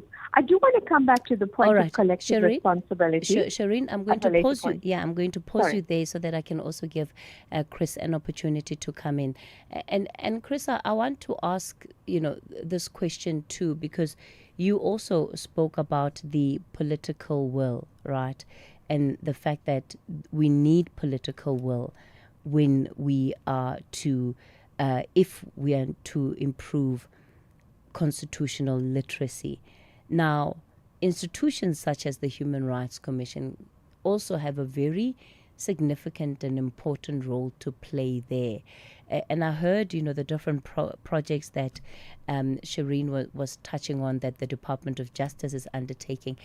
But I'm also thinking about scale, right? Because the aim here is that this literacy should reach a significant number of the 60 million people that are in South Africa. What is it that you as the Human Rights Commission could point to that intentionally does this and how can that be improved? No, thank you so much, Cathy. And my colleague, the DDG, is correct in all this. And we, especially on advice office level, we're very, very, very excited about it because it reaches ordinary people across the country. My problem is, or the problem that we experience is, we abandoned Batupele because, and this is where the Constitution will really work. Sorry, my apologies. It is where people come for services and people stand in long queues, home affairs, hospital, day hospitals, SASA lines, and police and all those. And you do not have the public servants giving the public the service because the Constitution must say that they must do it. And it is as if they're doing the public a service, not a service, but it's like kind of people have got this frustration going to any public service office, government services, and then people are being told, we are doing you a favor, not a service. And that is where literacy of the Constitution must start, that the public servants need to understand they're employed, and in terms of the Constitution, they must serve the public. And this is where we have a problem. And not only the public servants, but also those employed and those elected to the office of public service. Because you find people come during the elections, and we're going to elections again, people have manifestos that says we're going to do A, B, C, D, E. And then when after the elections, nothing happens. Nothing happens. And I think it's important that we do get back to public servants, including those public representatives, to say, you are in the public service because you need to serve the people. I mean, people sleep in the passage in hospitals. People wait from 4 o'clock. There was a person dying at the Sasa lane, a child. I mean, how do we explain this? The Constitution demands that there be a progressive realization of our rights. I mean, people have no water. People have got cut off with electricity. So where does the Constitution demands from those who are elected and appointed into positions to execute the Constitution? That's the first thing. The second thing. Okay, as you get into that, I'm going to ask you to pause, hold that thought. We're going to take a quick break. We're back with this conversation. I'll also be taking some of your questions for our guests. Investing shouldn't feel risky. It should give you security and good returns. Earn up to 7.25% interest per annum with an ABSA Cash Invest Tracker for an investment of 100,000 rands or more. Your capital is guaranteed with immediate access to your funds. That's minimum risk, maximum benefit. ABSA Private Banking customers can invest from just R1. Open via the ABSA Banking app, a branch, a private banker, or 0860 111 515. Your story matters. ABSA is an authorized financial services provider. T's and C's apply. SABC2 is bringing the heat. New shows, new faces, and stories that hit home like the one I'm in. It's called Pimville, and that's where you can catch me, Gege Mputi, every Monday to Friday, 9 p.m. sharp. Live in every beat, the pulse of SA.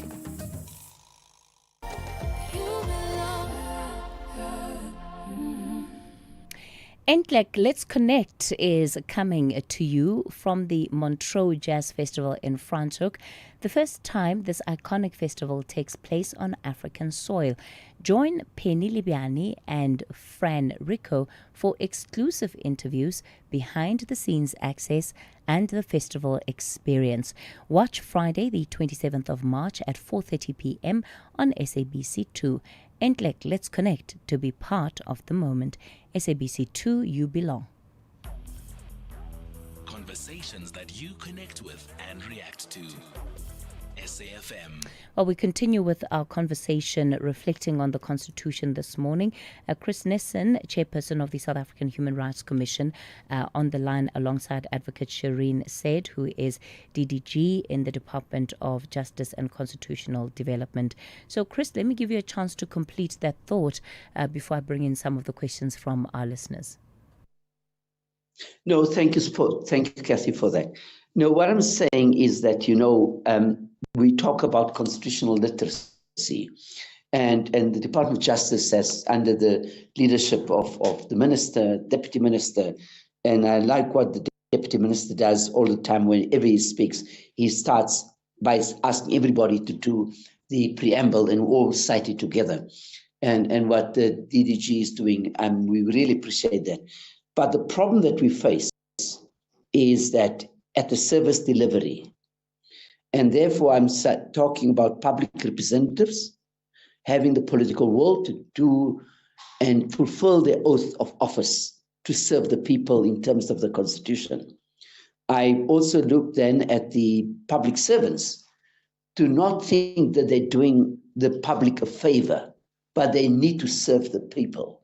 And so we've got, that is the disconnect with the Constitution.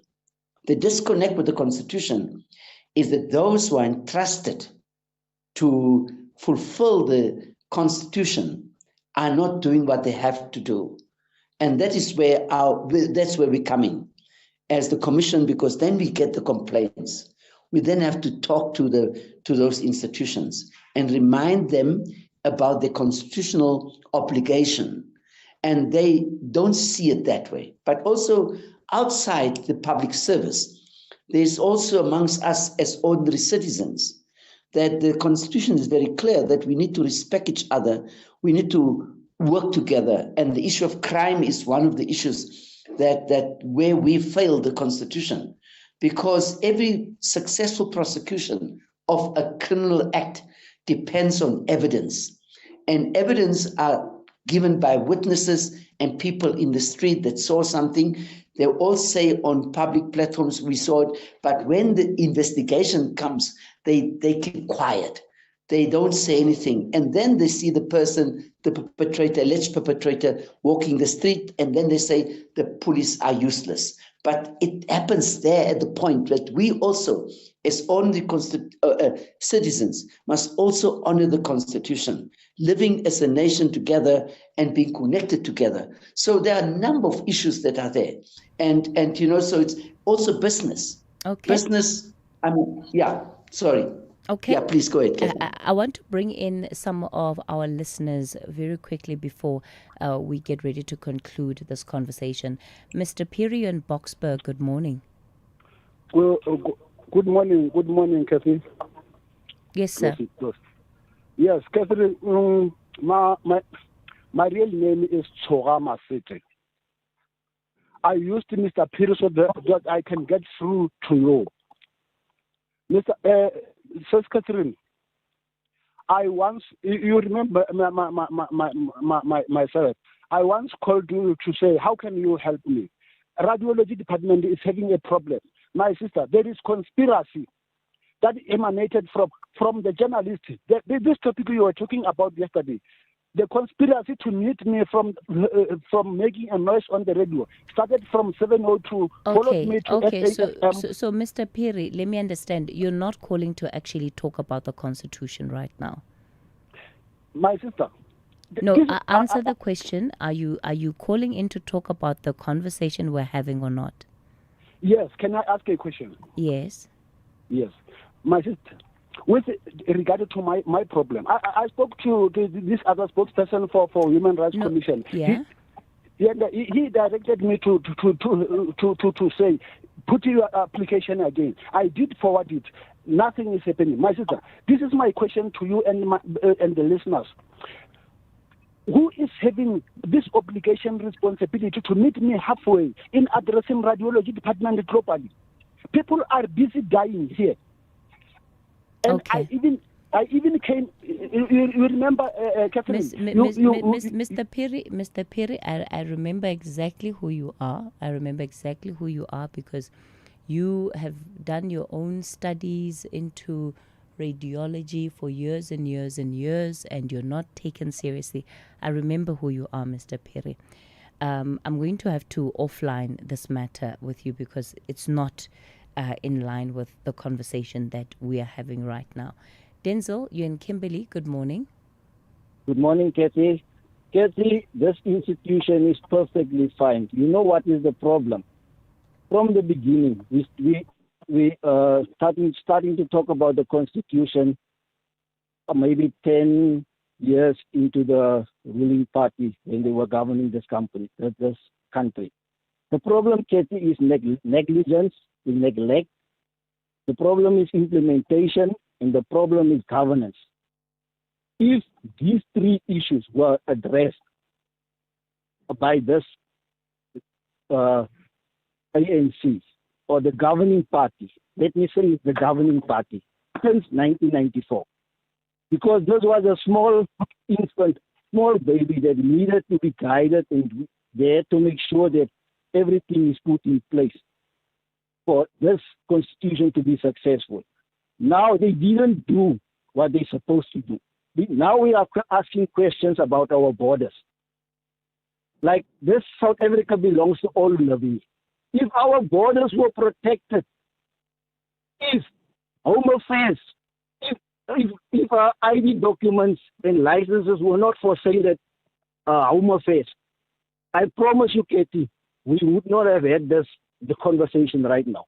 If the municipalities would have done their job, if the RDP plan was implemented, if there was governance in South Africa, this topic, these questions regarding the Constitution, it will never be on the table. Okay.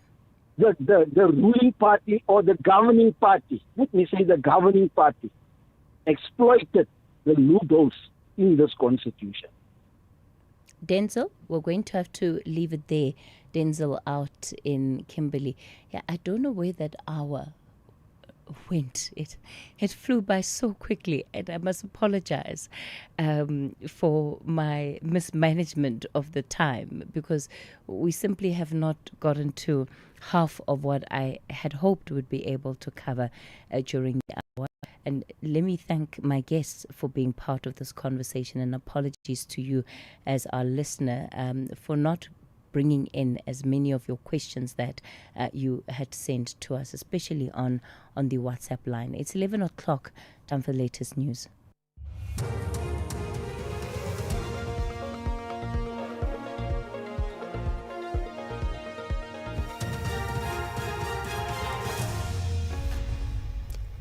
In our top stories, 4 suspected armed robbers shot dead in Yeoville, and senior SAPS officers appear in court over Medicare 24 tender. Good morning. 4 suspected armed robbers have been shot dead and 1 arrested during a crime intelligence-driven operation in Yeoville in Johannesburg. Police say they received information about suspects targeting travellers from OR Tambo International Airport. A multidisciplinary law enforcement team moved in to intercept the suspect's vehicle, leading to a high-speed chase and a shootout. 3 unlicensed firearms were recovered at the scene. Gauteng Police spokesperson Brigadier Brenda Murudili. When these suspects realized that the police were following them, then they realized that they wanted to get out of the situation, and they started shooting at the police, and then the police retaliated, and this resulted in these 4 fatalities and 1 injury. Fortunately, there is no injuries with regards to the police officers or the private security companies which was involved. The NPA says the investigation against the 12 senior police officers arrested for corruption linked to the multi-million rand Medicare 24 SAPS tender started 2 years ago. The 12 officers, including SAPS generals, are appearing at the Pretoria Magistrates Court. The tender is linked to alleged cartel member Vuzimuzi Cathy Mohlahlana. The alleged procurement irregularities has taken centre stage at the Madlanga Commission of Inquiry. NPA spokesperson Kaiser Hanyaho says the full list of charges will be formally outlined in court. As I say, this thing is not basically coming out of there, just that it came before the Madlanga Commission now, in this year. But we have been investigating in the past 2 years. But obviously, we are watching very closely what is happening at Madlanga and other conditions that are there, even including the other matters that are before the court, the inquest and so on, so that we are able to see what next we can do. And then we are hopeful that the public of South Africa will see the kind of momentum that we are trying to build in making sure that justice is seen to be served. Electricity Minister Hussein Ramaphosa says government has been assured that load shedding in the country will soon be eradicated. The minister was speaking during the passing of the 2026 fiscal framework and revenue proposals in the National Assembly yesterday. He says the current stoppage of power outages is a reflection of the commitment to end the cycle of load shedding. And I made the point that our interventions are not politically expedient. They are led by science, they are led by competent engineers, and that we are going to solve the problem. And today we have solved the problem because we are technically competent, we know what we are doing. Coming again before the country in public, and I say, as a group of engineers, we are going to resolve load reduction. The Western Cape Department of Social Development says it has received an increase of nearly 5% for the allocated budget for the 2026-2027 financial year. Western Cape Social Development Minister Jaco Lont says the budget has increased from 2.7 billion rand in the previous financial year to 2.8 billion rand for the 2026-2027 financial year. He says funding in areas such as NPO transfers and subsidies, childcare and protection, and the child and youth care have also been increased. In this budget, we have been able to increase funding to several DSD programs, including childcare and protection, child and youth care, older persons, persons with disabilities, victim empowerment, and substance use prevention and rehabilitation. The common thread in the department being able to get things done is the partnerships that we have with other departments, organizations, and the private sector.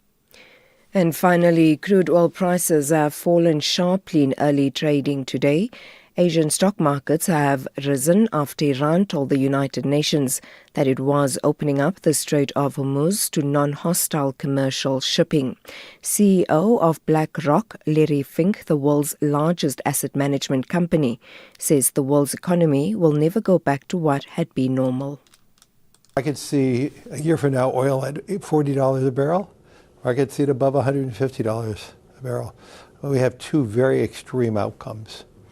And in my conversations throughout the world with the U.S. government, all that, to me, everybody has to recognize there's not going to be an outcome that's somewhere in the middle. It's going to either be two extremes. Recapping the top story, 4 suspected armed robbers have been shot dead and 1 arrested during a crime intelligence-driven operation in Yeoville in Johannesburg. For SAFM News, I am Anne Musa. SAFM values your views. Be an active citizen. You can become a victim of a legal problem: wrongful arrest, assault, uncontested divorce, rental disputes, maintenance matters, or labor problems. It can happen to you. Clientele Legal provides tough professional lawyers for an affordable monthly premium. Our legal team is standing by to assist you 24 hours a day. Join today.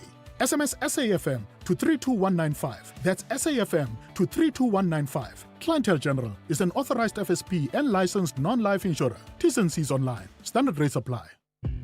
This February, fall in love with food that tells a story. From bold new culinary stars to untamed destinations and unforgettable flavors. Gordon Ramsay brings passion, pressure, and purpose to your screen. Gordon Ramsay Uncharted, Sundays 5 p.m. Only on S3. Open up. S3.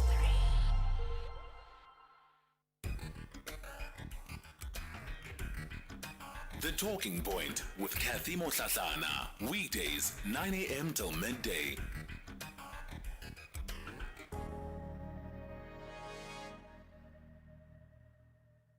Good morning, Cathy. This is KG from the East Rand. For people to understand why some of us feel a bit disappointed in this constitution, they should view the constitution from a colonial lens. Because this constitution, says Cathy, has legitimized centuries of pillage and distraction. It gave people property rights to lands that they didn't have title deeds to. So some of us are very disappointed in this constitution, Cathy. Thank you. Hi, Cathy. Yeah, look, I don't think the constitution is the problem. There are some small things that maybe can do with changing. They can always be debated, small things. But the problem is that we have two separate systems that are trying to run against each other. The constitution that holds humanity and human dignity and the soul as the most important thing. And then you have our legal system, which holds money and power as the most important thing. Without money and power, you don't get justice in this country or any country. And all of that just flies totally in the face of the Constitution. So in order for the Constitution to work, we have to get rid of this Roman Dutch law system. We have to change a whole bunch of things in order for our legal system to work hand in hand with the Constitution. Otherwise, it's never going to work. SAFM Cathy Constitution. The 30 years of what they call its democracy, which is not democracy, which is a capitalist vital, has proven that we do not have a constitution, but we have a booklet and a global instruction to the few adopted by the South African government in order for the misery and for the destruction of families, individual nationality, individual customary, for the benefits of the few in the name of democracy. We don't have a constitution. Makotokotolo oikotostan. Morning, Cathy. It's Chris in Pietermaritzburg. You know, I'm sure it sounds ridiculous to even hear yourself saying this constitution has not delivered for the people, because the constitution does not deliver. It is the people who use the constitution and build systems and processes to ensure that there's delivery. I think maybe we need to reframe and really pinpoint where the mistakes are, rather than pinpoint at the constitution, which is just a document and a living document, because it has been changed over and over again. But if people are failing to deliver, you can't blame the constitution. The Talking Point with Cathy Mohlahlana. Weekdays, 9 a.m. till midday.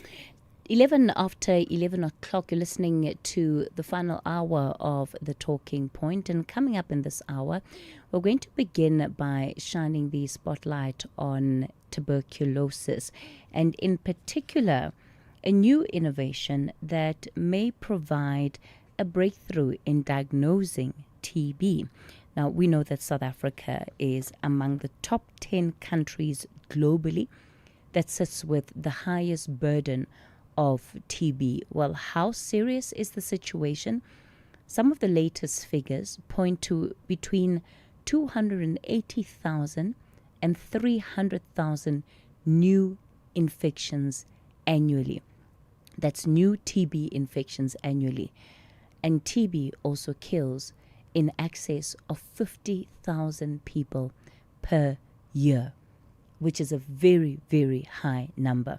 We also know that we have a unique driving factor in South Africa, in that 1 in 2 TB patients is also HIV positive. So you have that co-infection that is taking place. HIV, we know, weakens the immune system, and therefore it becomes a lot easier for one to become infected with tuberculosis.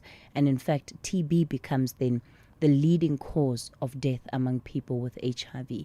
So most people who have this co-infection die from tuberculosis and not from HIV. Joining us to tell us more about this invention is Carl Baumeister, who's the head of operations at Marty TB Diagnostics. So Marty is a device, a compact device, which understand, is able to fit into the palm of your hand, and it makes the testing process a lot easier than perhaps what one is expected to go through when getting diagnosed for TB. Carl, good morning to you. Hi there, Cathy. How are you? Well, thanks. So TB it remains one of those really big health diseases and health problems that our country has been grappling with, but we're simply not winning the war, especially when you look at the number of infections, new infections that we have to deal with annually. Yeah, absolutely. So TB, I think, is still the number one cause of death due to infectious disease globally. And, South Africa is not separate from that at all. You did mention, some of the numbers that more than 54,000 people died of TB in South Africa. I think globally it's more than 1.2 million people who died of TB and 10.7 who fell ill. So, we all had the scare of COVID, but we still have the challenge of TB, unfortunately. What are the issues that people experience when it comes to diagnosis? Because, of course, you can't treat what you haven't diagnosed. And I know that treatment is also another big challenge when it comes to dealing with TB. Yeah, absolutely. So part of the challenges with diagnosis, there's several ways that you can test for TB. We've come a long way throughout the kind of the development pipeline of testing for TB.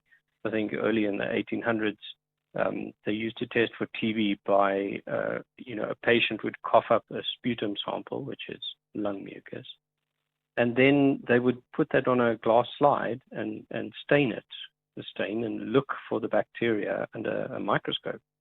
That's literally how we used to do it. Then,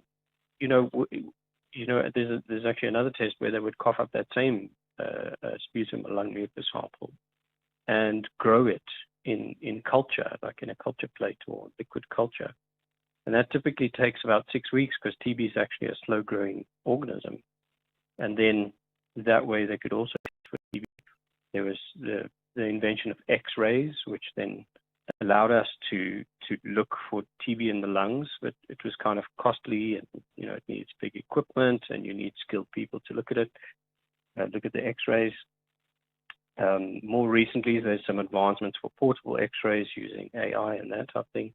But unfortunately, they really struggle to detect extrapulmonary TB, which is TB that occurs outside of the lungs.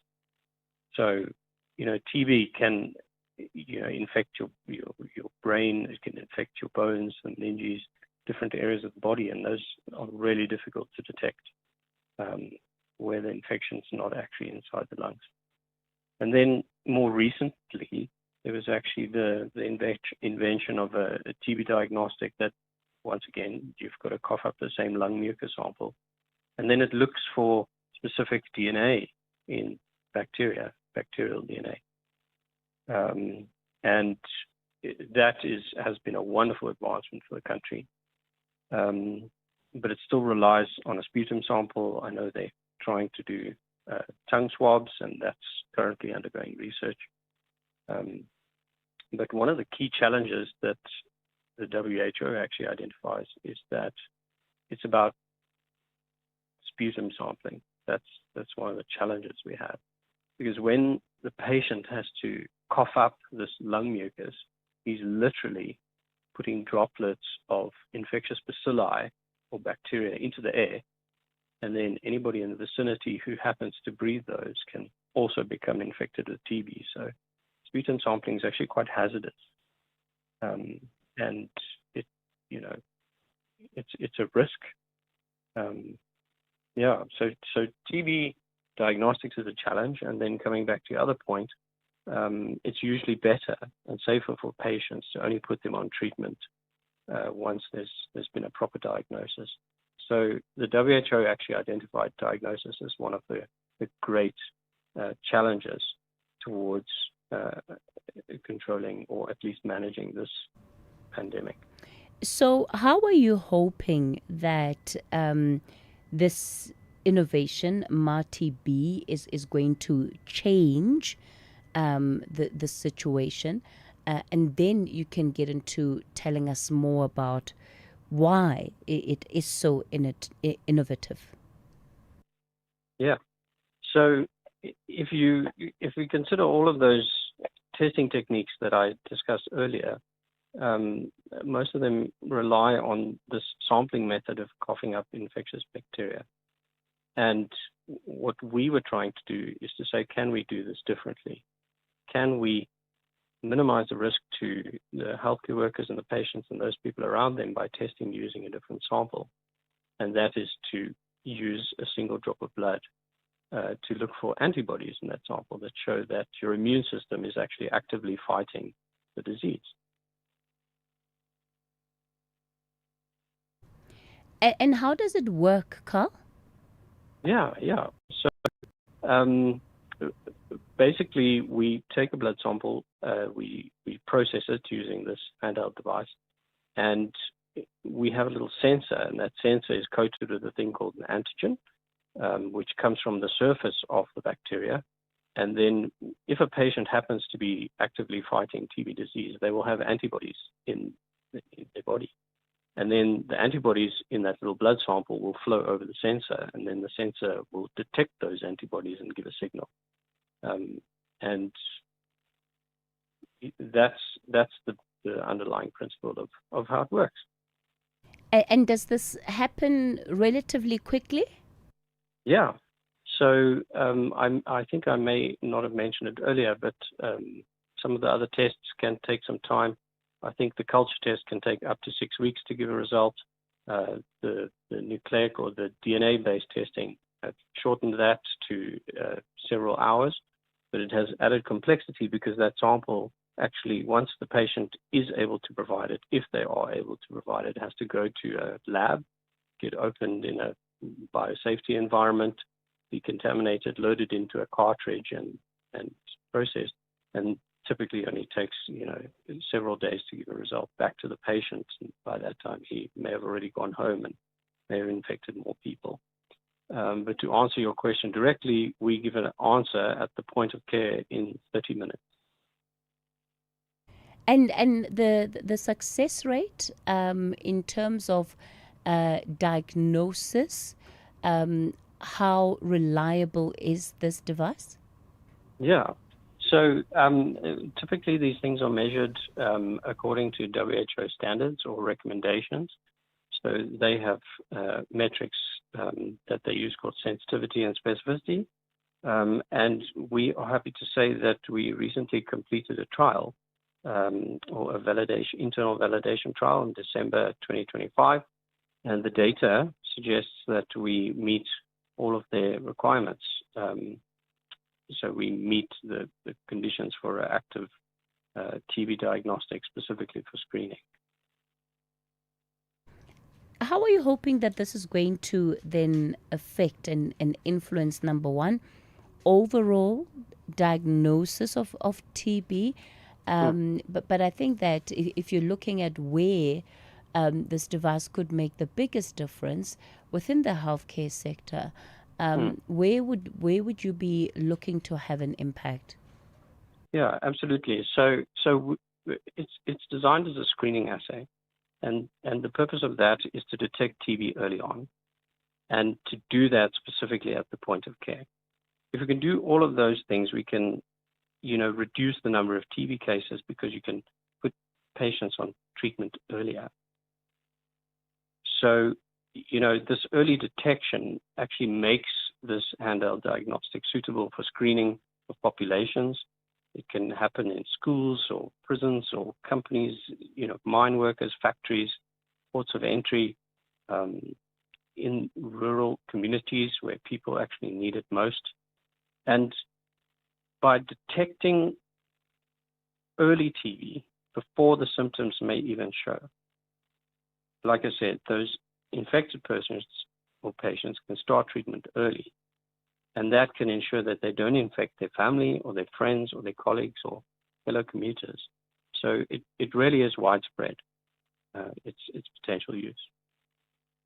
Marty, should I be nervous when asking how much one of these costs? No, you don't have to be nervous. We aim to set it as a similar price point to the nucleic acid-based tests. And we believe that it will actually present significant savings to the healthcare system in general, because you don't need significant infrastructure such as labs and things to have and support the existing diagnostic infrastructure.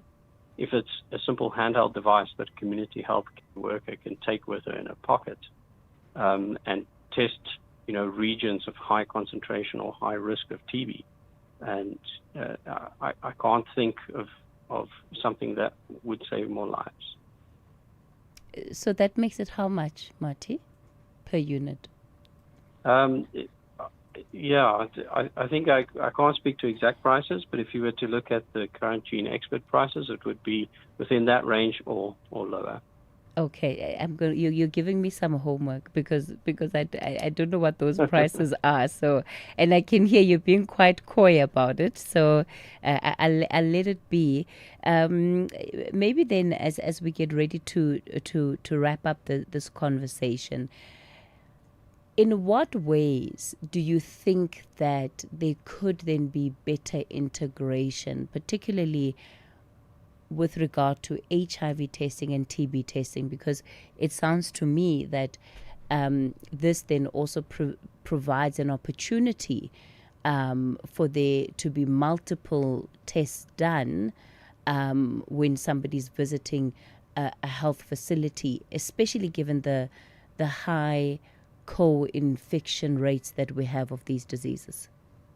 Yeah, absolutely. So there are numerous technologies that enable point-of-care testing for HIV. There are all kinds of stigma associated with that, and perhaps, this type of device that enables testing in local communities, patients don't have to feel embarrassed, about going into a clinic and getting tested. So, combining it with the array of point-of-care HIV diagnostics with something like this, I think could save many lives, because we'll get patients on treatment quicker. But there is something that I do need to emphasize here. We've developed this device to demonstrate level. We actually did it using some of the facilities at the CSIR and the nanomicro manufacturing facility in Pretoria.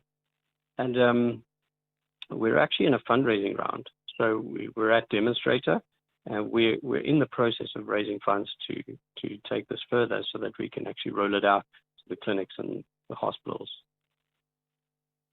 Sure, and I guess, the opportunities that if you're able to expand this testing phase and see how well adopted it is by especially those people who have to use it on a day-to-day basis, it could signal a significant shift in how diagnosis is done in the country. Yeah, it has incredible potential for that, perhaps even all over the world. And I think ultimately the goal is to save lives. Okay. And TB is taking those lives. And if we can do something about that, then I feel like I've added something to and made a contribution to the world. Okay. Before you go, Carl, Vivian in KZN has just dialed in. She wants to contribute to this conversation. Vivian, good morning. Good morning, Cathy. And I won't be long because I know the news is coming up. I worked in the Eastern Cape for about 15 years, and we obviously had a high rate of TB. The comment I want to add is at the time, this is in the 70s, early 80s, the government of the day was giving TB patients disability grants. And a lot of the patients would leave the hospital and would jetson their medicine in a refuse bin or in a little donga, because if they got better, they wouldn't get the disability grant. So that's just another aspect to this discussion about TB and the number of people who have it. Hello? Vivian, thanks for that. Is that still the case today? I'm not sure. so. I'm not sure if people get a disability grant if they've got TB anymore. I'm 83 years old now, so I'm not involved in the field anymore. But I was doing community health work, and it would break my heart. People would take, especially males, they would take their medicine just until they were feeling a bit better. But they always wanted to come back and be tested positive so that they could continue getting their disability grant. Sure, okay. Okay, all right. Thanks for that contribution, Vivian. Yeah, thank you so much for that. In several of the visits that we have made, we saw that actually a couple of years ago. I think it was about 10 years ago. I'm not sure if it's still true presently, but certainly there is a social element towards TB. I can't profess to know how to solve that aspect of it. Maybe we can open it for discussion at some stage. But ultimately, if they refuse to take, if patients refuse to take their medication, they're going to suffer. And then I guess they're just weighing up the suffering of the disease versus financial pressures. But perhaps there's something that we actually need to open a discussion and talk about and say, because I know there's a lot of work and research that's being done to try and shorten those regimens, because the medication does make patients feel terrible, and that's awful. And how can you provide for your family and survive when you're feeling awful?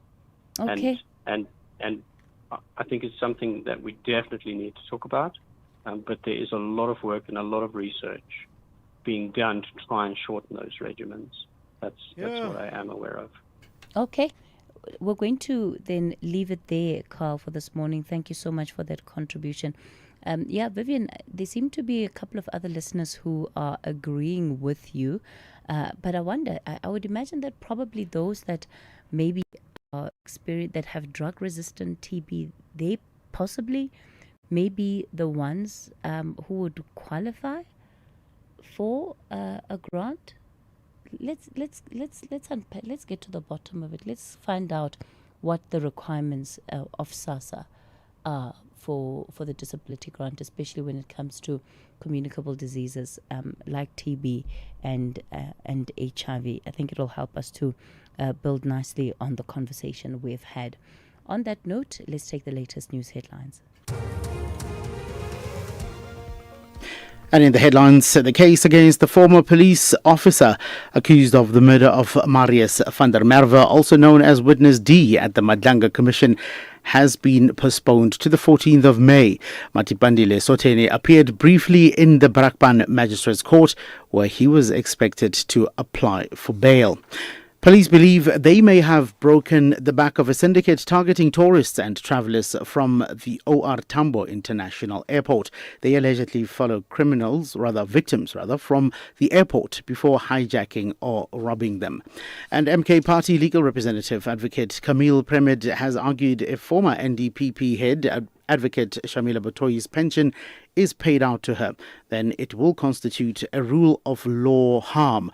The MKP is in the Pretoria High Court this morning in an urgent bid to stop Advocate Batoyi's pension payment and other post-term benefits. Details at 12 o'clock. SABC 2 is doing big things, and that's why I am here. I'm talking new shows, fresh energy, and stories that are going to move you. Pimville is just the beginning. I am Madlanga. Catch me Monday to Friday at 9 p.m. Live in every beat, the pulse of SA.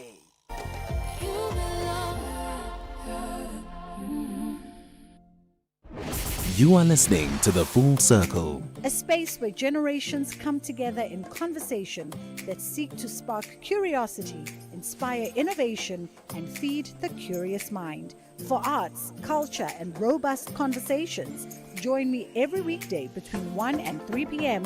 on The Full Circle with Bridget Masinga as we explore the stories, lessons, and conversations that guide us back to self.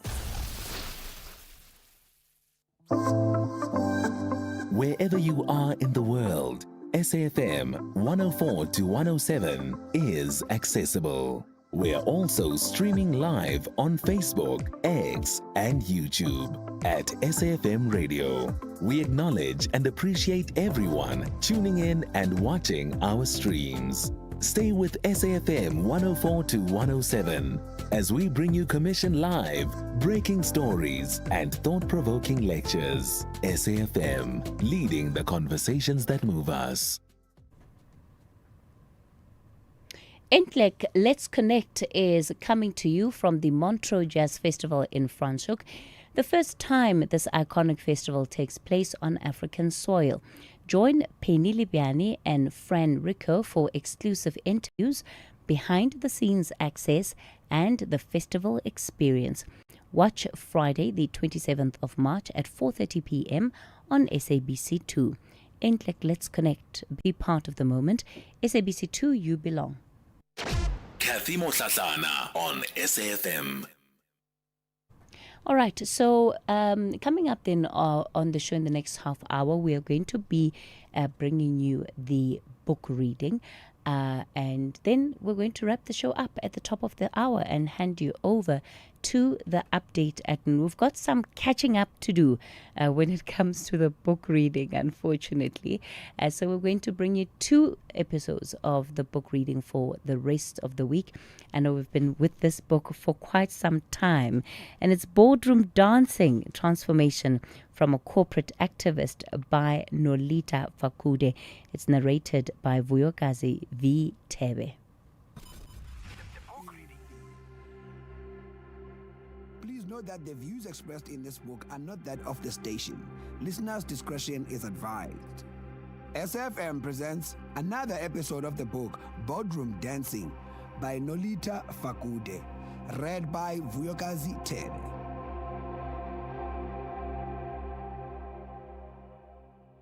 My own global exposure was growing apace. As Executive Director of Strategy and HR, my portfolio was extended to include risk, safety, health and environment, and corporate affairs. Cross-cutting organizational functions that required my direct involvement in a range of policies that influenced and affected entire regions. For instance, I worked with our American team in Louisiana to develop a customized corporate affairs policy for Sasol's operations in the USA, partnering with the Louisiana Economic Development Center to improve inclusion of small minority-owned businesses from the local community by applying tools from our South African BEE framework. Such international exposure provided new vantages on the nuances of culture change and the importance of context to any program of change. Operating in so many different environments, we had to be alive to the local factors affecting diversity, while still ensuring that our fundamental values and way of doing things didn't change significantly simply because we found ourselves in an environment with different challenges. In other words, when designing any global program, it was vital that it be founded in a well-considered philosophy in keeping with Sasol's core values, but remained easily adaptable to local regional issues and was not overly prescriptive. For example, we encouraged female employees in every country of operation to establish a Women's Business Forum, WBF, to support gender equity in the workplace. While in Qatar, the agenda was around getting involved in mentorship projects and supporting other organizations or charitable groups in the community. The German WBF focused on questions of how to retain professional women. Meanwhile, the South African WBF was equally concerned with career progression and the mentorship of younger women. This all made sense given that in Qatar, 90% of the women in the forum were still at junior management levels, whereas in South Africa, you had women across the spectrum and levels, and in Germany, external government incentives for women to raise families encourage them to take time out. In other words, the needs of women in business differed from region to region, but our overall philosophy, which was to support those needs, held firm across the board. I also enjoyed learning about the similarities and differences in terms of how countries dealt with their different affirmative action efforts. In Qatar, a country whose history and culture couldn't be more different than ours in South Africa, they talked about Qatarization, a government scheme that granted employment preference to Qatari citizens and required that all Qatari citizens received a minimum salary increase, something that would have been impossible to manage in another jurisdiction. Meanwhile, the Mozambican government's localization program required multinational companies operating in Mozambique to submit a plan outlining skills development programs, number of locals in management positions, and a process to ensure that a certain percentage of Mozambicans could eventually be involved in running operations over time. Like South Africa's BEE, all of those interventions were concerned with economic empowerment for indigenous populations, although each country called it something else. Having our own clear transformation policy at SASOL was essential when navigating between local regulations in different countries. As we interpreted policies from one country to another, we always brought it back to the need to ensure consistency and harmony with our overall group policy. That process of finding consistency and harmony while interrogating the case studies represented by different countries and contexts tremendously broadened and deepened my understanding of how we could enhance our own transformation efforts in South Africa. For example, the diversity and inclusion concept, which is about the qualitative process that merges issues of culture change, values, and creating an environment where employees with different diversity dimensions can thrive, was broadly used internationally, especially in the USA at that time. By contrast, although the South African conversation certainly acknowledged inclusion issues, we were far more focused on the numbers and targets around ownership and employment equity. Seeing what was happening around culture change globally strengthened my already held conviction that we needed to keep pulling the qualitative issues, the diversity and inclusion aspects, together with the quantitative issue, the ownership and employment targets, in order to make real change.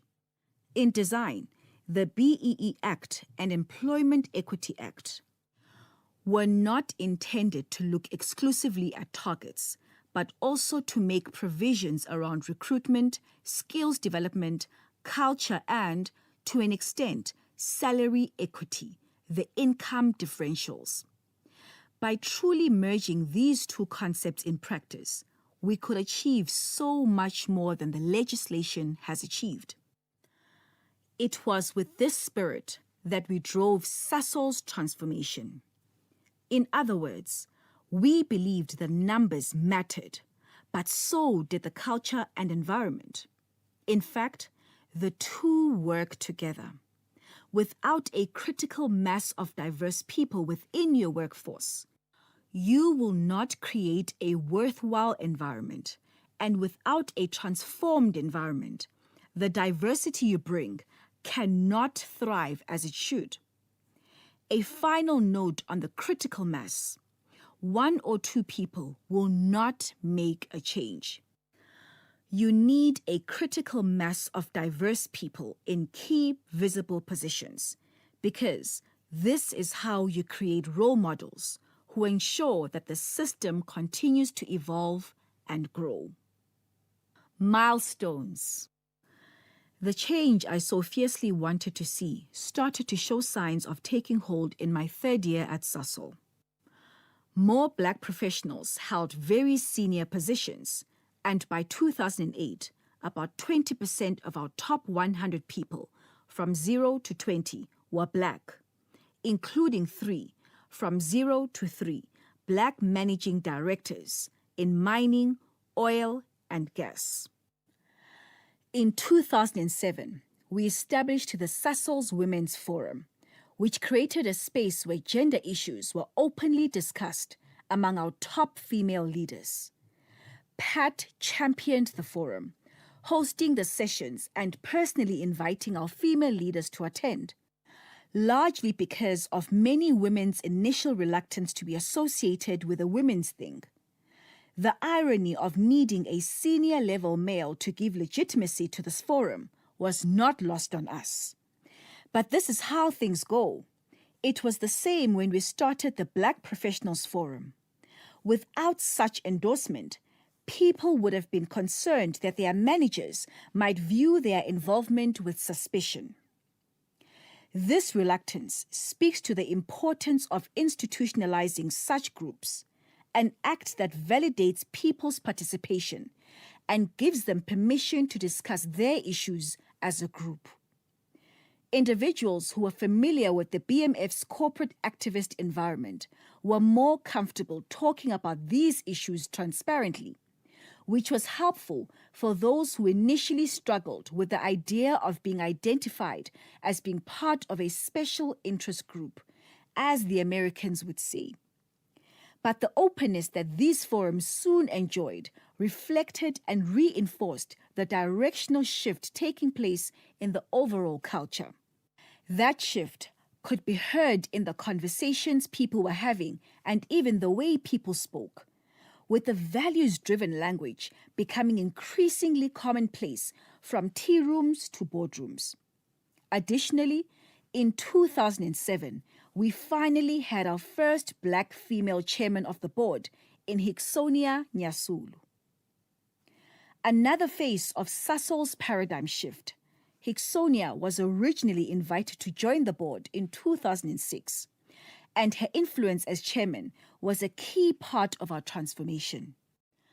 Having come to Sasol from Unilever, a PLC global company, her perspectives and ability to speak comfortably about issues of diversity and inclusion across race, gender, religion, and all other dimensions of diversity helped change paradigms within Sasol's board. Hixonia was and still is the most humble, yet profoundly intelligent woman I know in business. Being in such close quarters with a business leader of her stature was inspirational for me, particularly as I had never before had a visible Black female role model within a company where I worked. Seeing how she handled her powerful position with such competence and elegance, while always making herself accessible to other women and young people, both inside the company and externally, was simply wonderful.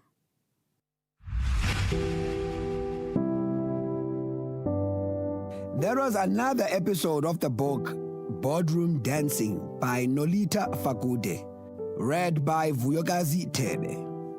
The book is available online and in all leading bookstores countrywide. It is broadcast on SAFM at 11:45 Monday to Thursdays on The Talking Point. The book is produced for the station by Vovi Patala, read by Vuyokazi Tebe. Technical production, Wiseman Manele, Nanda Koza, and Tato Mapuru.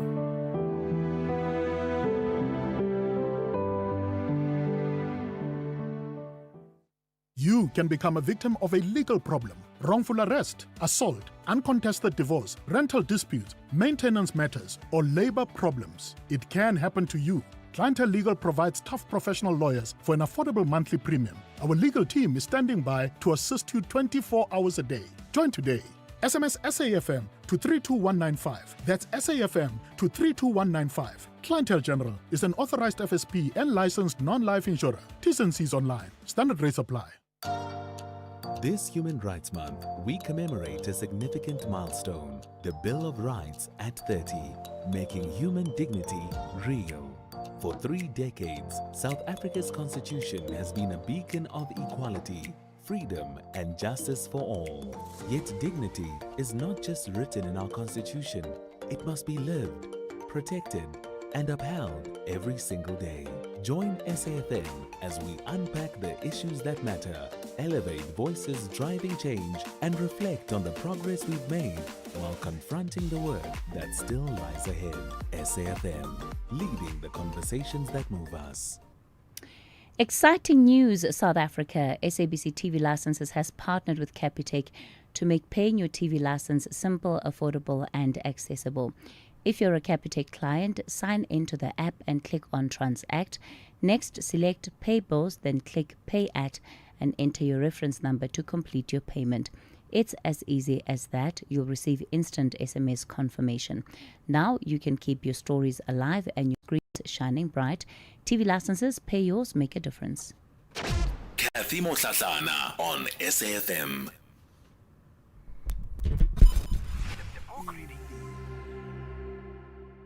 Please note that the views expressed in this book are not that of the station.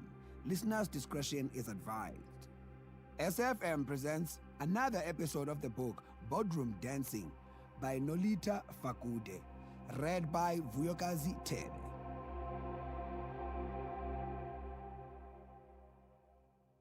In 2008, Sasol pulled off the largest BEE transaction in South Africa. Valued at 26 billion rand, Sasol's Inzalo BEE transaction fulfilled our BEE target of 10% black ownership of the company. I ran the Inzalo project with a team of about 40 people. Through a public participation process, we informed the public of the details, which came down to shares being made available at a 12 to 13% reduction, with a minimum purchase of 25 shares. With the prospectus available at the post office, people simply indicated how many shares they wanted, and then 30 days later, they found out how many shares they had secured. Masses of people lined up to buy the shares, and Inzalo ended up nearly 5 times oversubscribed, resulting in applicants receiving only 25% of the shares applied for. Because of the oversubscription, I withdrew my own application, purchasing my shares 2 months later at market value.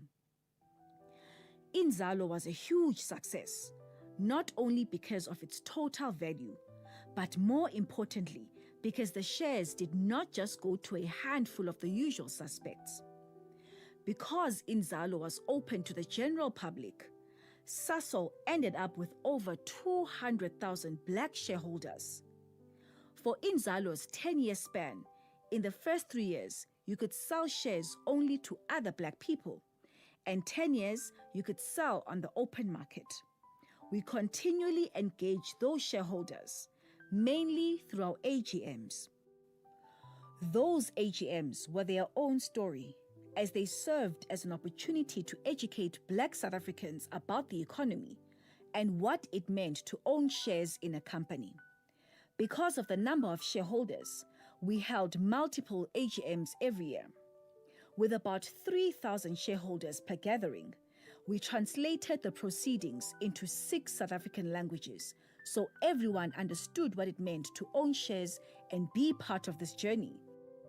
As a result, our AGMs lasted for the whole day rather than the usual 1 to 2 hours. We also connected Inzalo to a foundation through which some 800 million rand went into STEM education. For example, science workbooks, mobile science labs, and over 500 bursaries for tertiary study. The only unfortunate aspect of the transaction was that it happened right before the financial market crash of 2008-2009. As a result, it took much longer for people to make something out of their shares, even with the initial discounted buying price.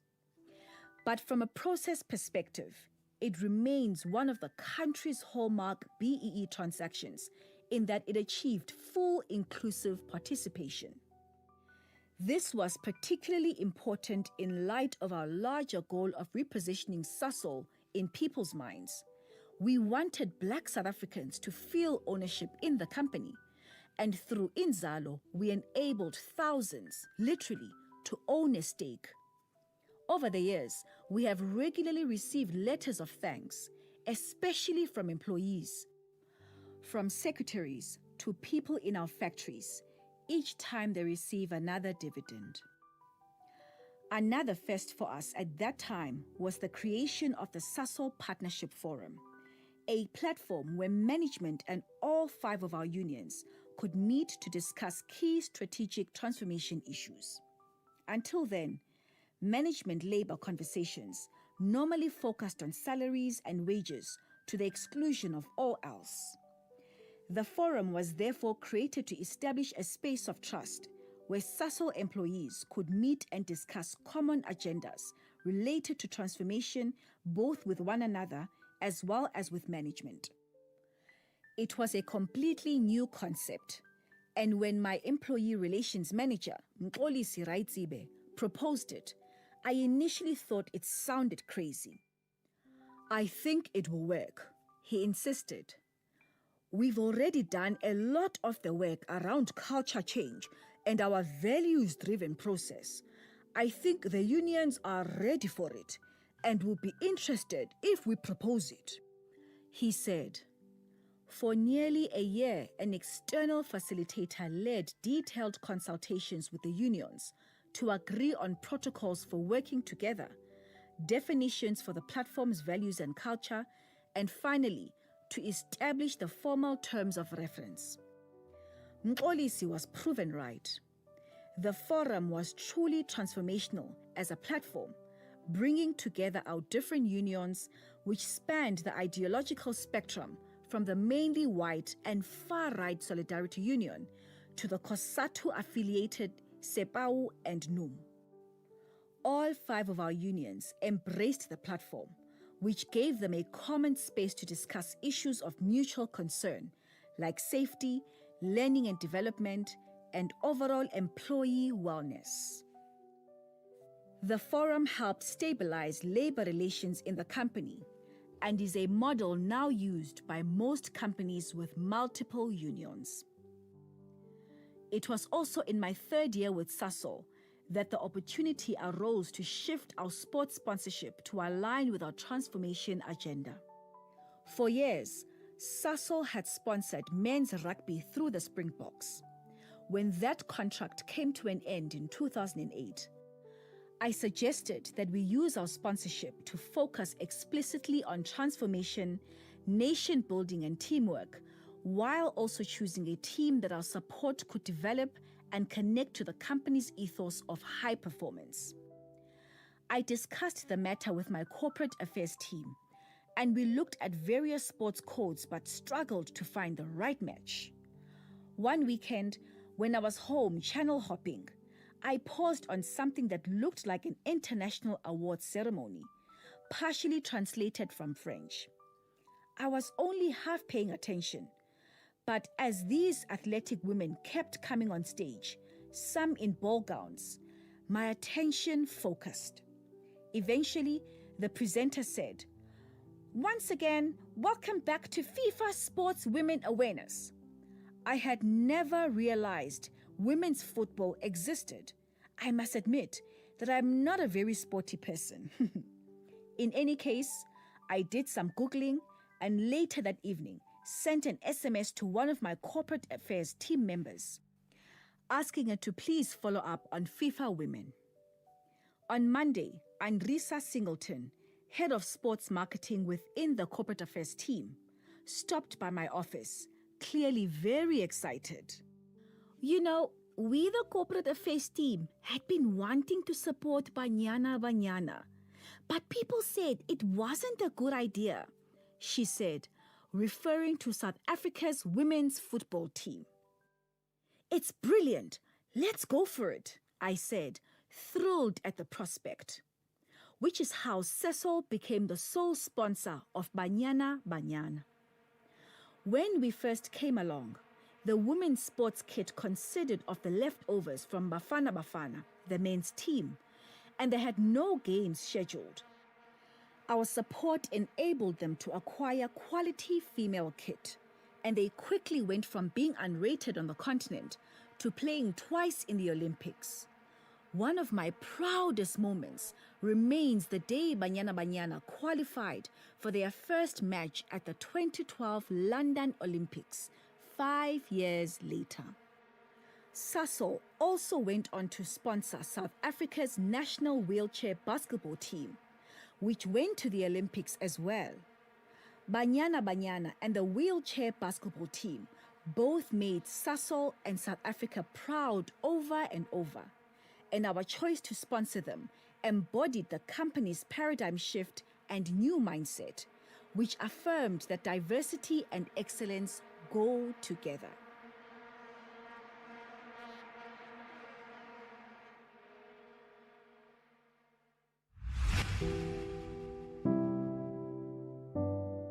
There was another episode of the book Boardroom Dancing by Nolita Fakude, read by Vuyokazi Tebe.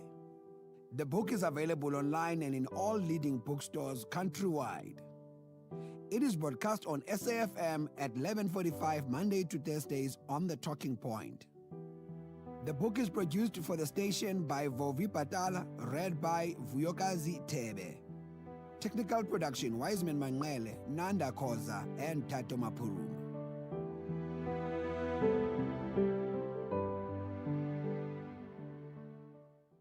SAFM 104 to 107 nationwide.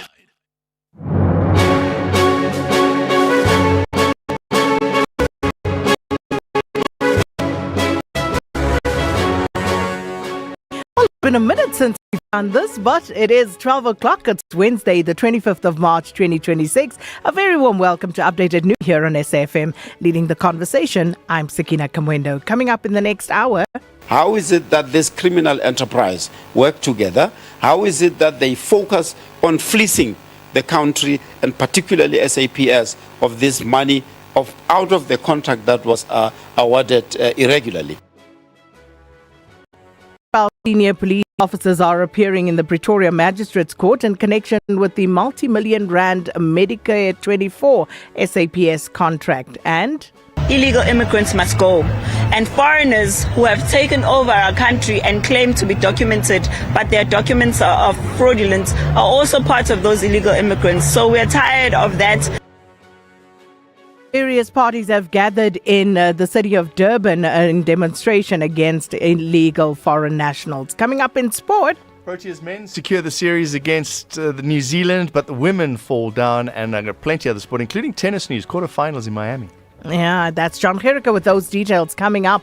But we also want to hear from you. Please share your views with us. 41391. That's our SMS line number. Still charged at R1.50 per SMS. You can also get in touch via WhatsApp 0826923909. That's for your voice notes. Or you can send us a message via X at SABC News_radio. Well, these and more stories coming up on this Wednesday edition of Updated Noon. First, though, here's the latest news with Utsile Saku.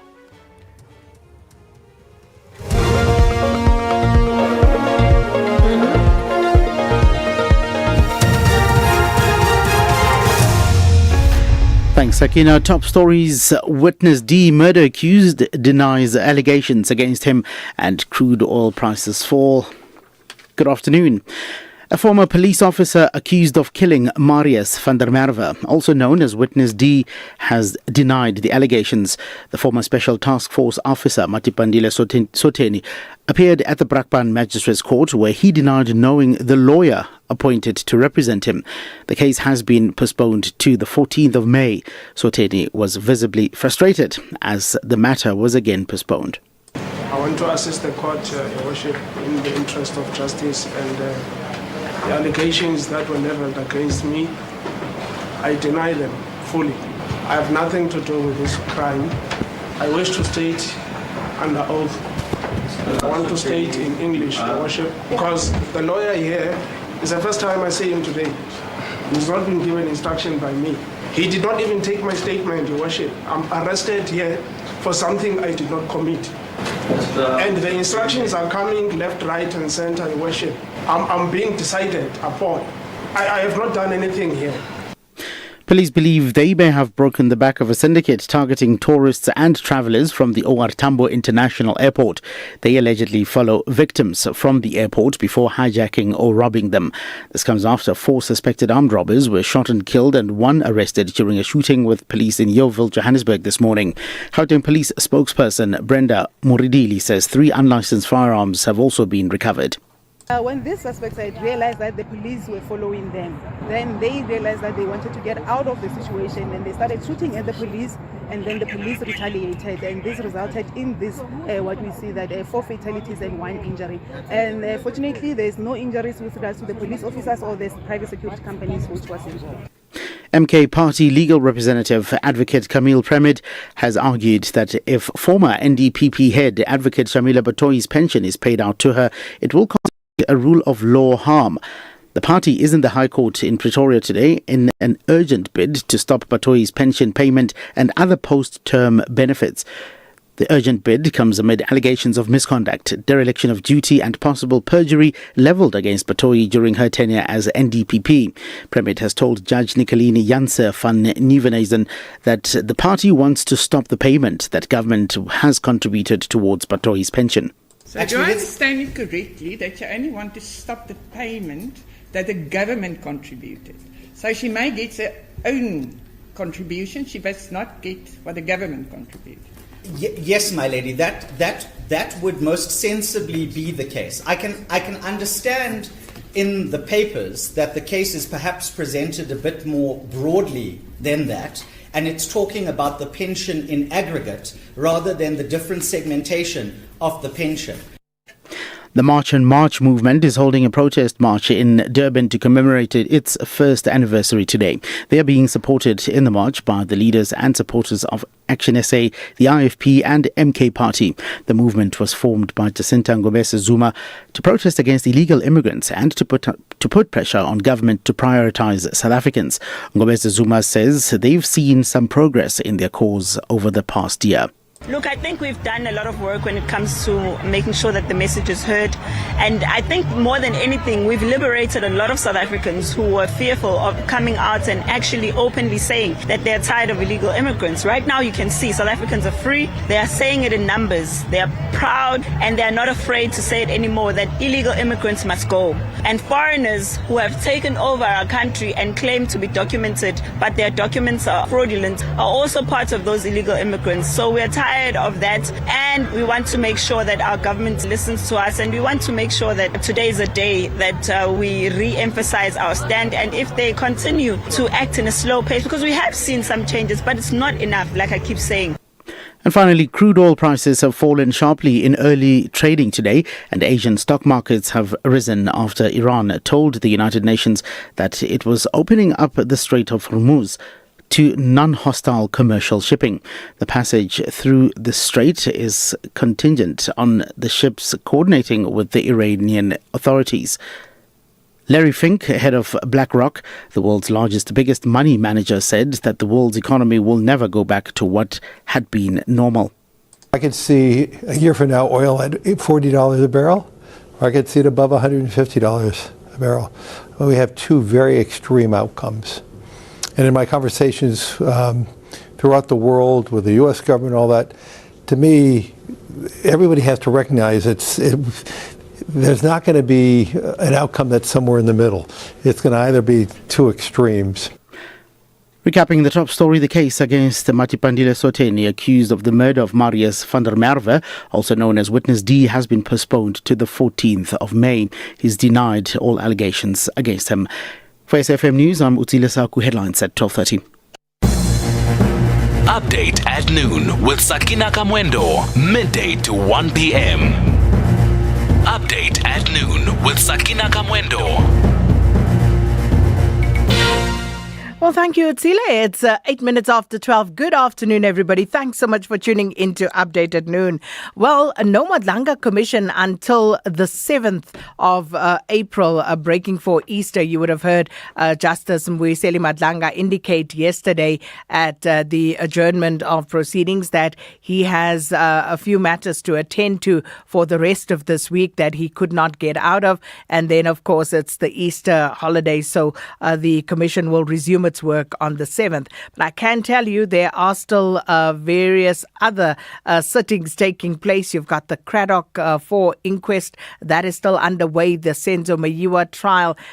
You've also got the Nkabinde matter still going on, but there's a lot happening at the moment. So if you need to or have the feel to listen to something else, don't forget SABC News through our various channels. There's obviously the SABC News YouTube, and you'll find various links that you can stream these various news events, and also the website www.sabcnews.com. And I can tell you one of the things that I've been watching this morning is, of course, the suspects appearing in court over that Medicare 24 SAPS contract. Now, overnight, 12 people were arrested, and we'll give you those names in a short while.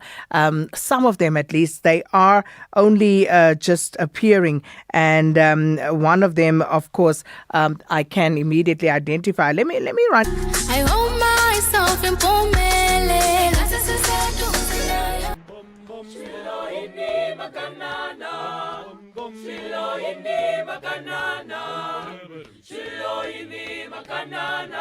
she got the shamatana,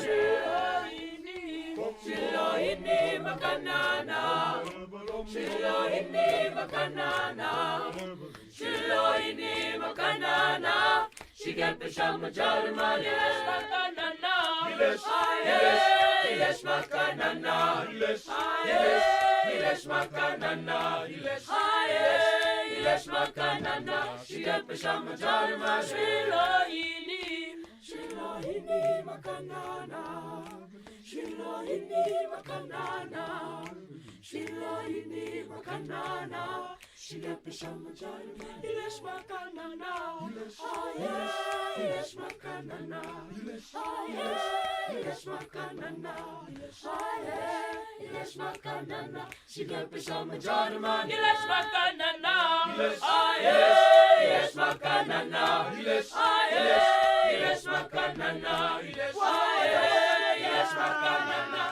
This is SAFM, leading the conversations that move us. This is SAFM. Just tell me about how this concert series fits in with what you are trying to do with these young people.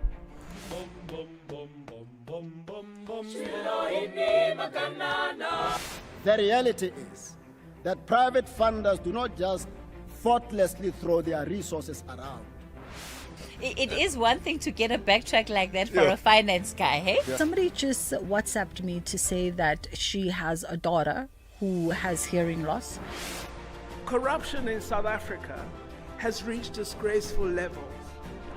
First things first, let's get to my daily that's my point feature. So, did you see Cristiano Ronaldo cry yesterday?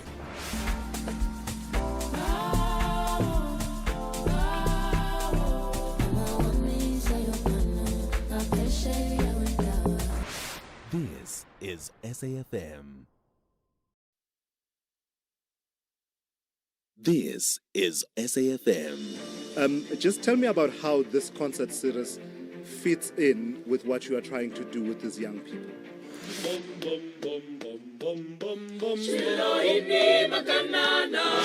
The reality is that private funders do not just thoughtlessly throw their resources around. It is one thing to get a backtrack like that for a finance guy, hey? Somebody just WhatsApped me to say that she has a daughter who has hearing loss. Corruption in South Africa has reached disgraceful levels. First things first. Let's get to my daily that's my point feature. So, did you see Cristiano Ronaldo cry yesterday?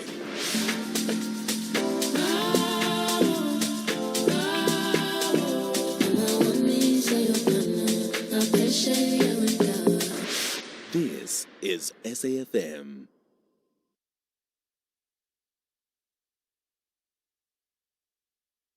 Music never sleeps, and neither do we.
This is SAFM, leading the conversations that move us. This is SAFM. Just tell me about how this concert series fits in with what you are trying to do with these young people.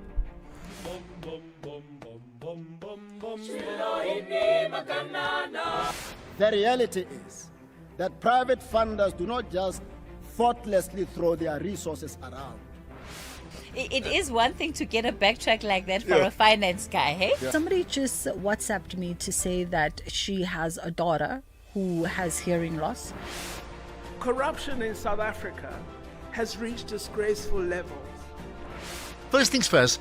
Let's get to my daily that's my point feature. So, did you see Cristiano Ronaldo cry yesterday?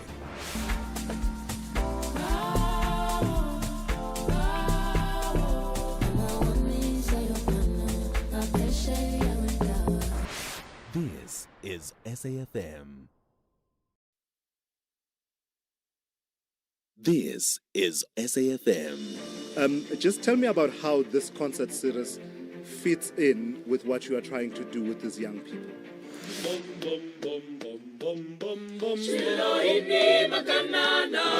The reality is that private funders do not just thoughtlessly throw their resources around.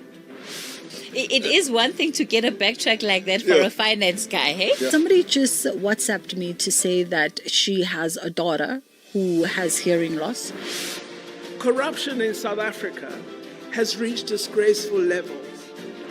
First things first, let's get to my daily that's my point feature. So, did you see Cristiano Ronaldo cry yesterday?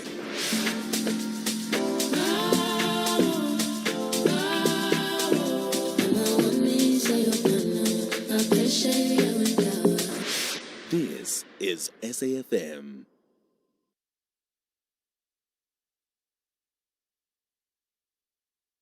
Music never sleeps, and neither do we.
This is SAFM, leading the conversations that move us. This is SAFM.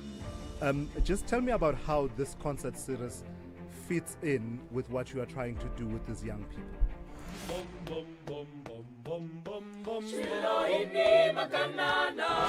The reality is that private funders do not just thoughtlessly throw their resources around. It is one thing to get a backtrack like that for a finance guy, hey? Somebody just WhatsApped me to say that she has a daughter who has hearing loss. Corruption in South Africa has reached disgraceful levels. First things first, let's get to my point feature. So, did you see Cristiano Ronaldo cry yesterday?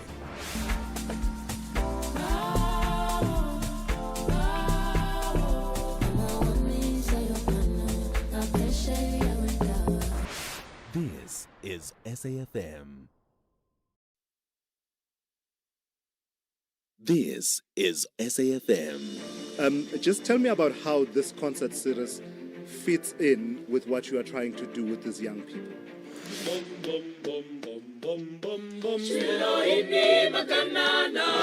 The reality is that private funders do not just thoughtlessly throw their resources around. It is one thing to get a backtrack like that for a finance guy, hey? Somebody just WhatsApped me to say that she has a daughter who has hearing loss. Corruption in South Africa has reached disgraceful levels.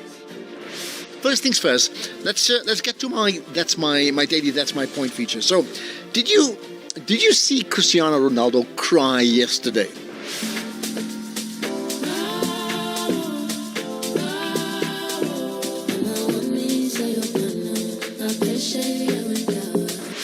This is SAFM.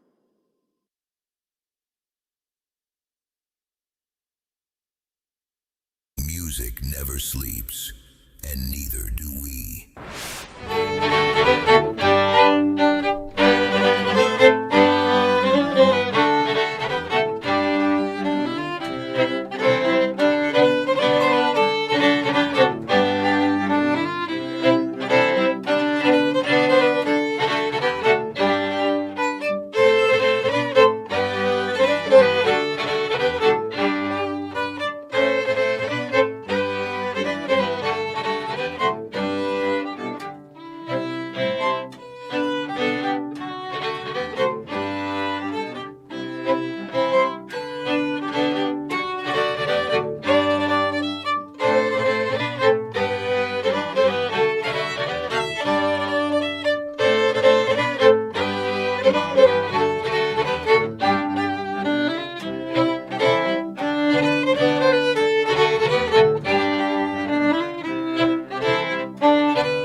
I hold myself in Pumele.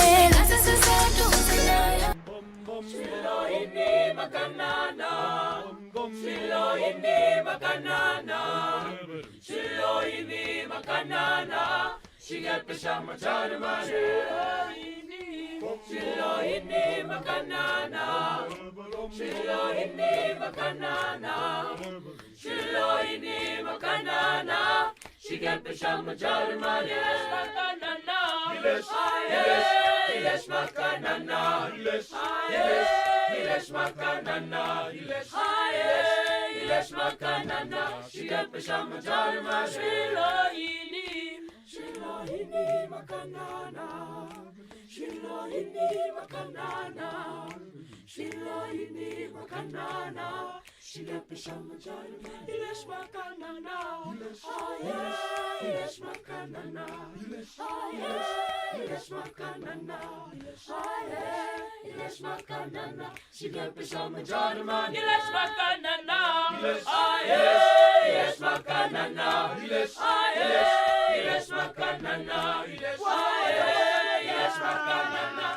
This is SAFM, leading the conversations that move us. This is SAFM.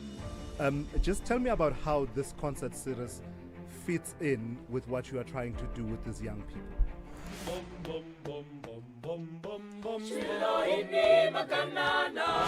The reality is that private funders do not just thoughtlessly throw their resources around. It is one thing to get a backtrack like that for a finance guy, hey? Somebody just WhatsApped me to say that she has a daughter who has hearing loss. Corruption in South Africa has reached disgraceful levels.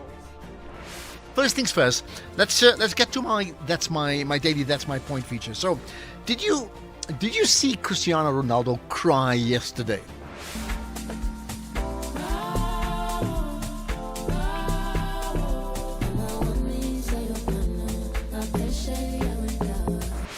This is SAFM.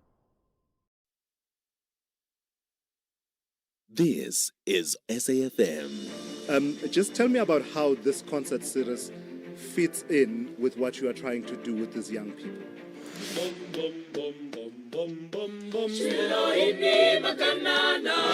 The reality is that private funders do not just thoughtlessly throw their resources around. It is one thing to get a backtrack like that for a finance guy, hey? Somebody just WhatsApped me to say that she has a daughter who has hearing loss. Corruption in South Africa has reached disgraceful levels. First things first, let's get to my daily that's my point feature. So, did you see Cristiano Ronaldo cry yesterday?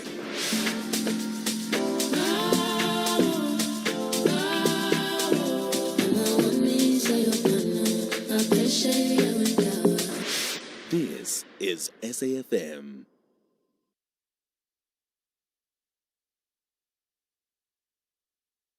Music never sleeps, and neither do we.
ini makanana, shilo ini makanana, shigepe shama jari mane. Shilo ini makanana, shilo ini makanana, shilo ini makanana, shigepe shama jari mane. Ilesh makanana, Ilesh makanana, Ilesh makanana, shigepe shama jari mane.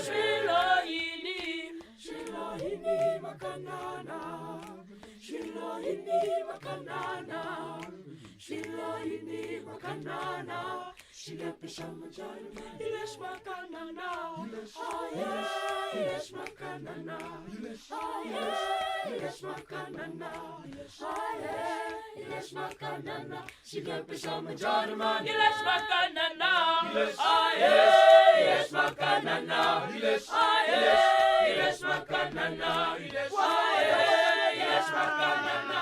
This is SAFM, leading the conversations that move us. This is SAFM. Just tell me about how this concert series fits in with what you are trying to do with these young people.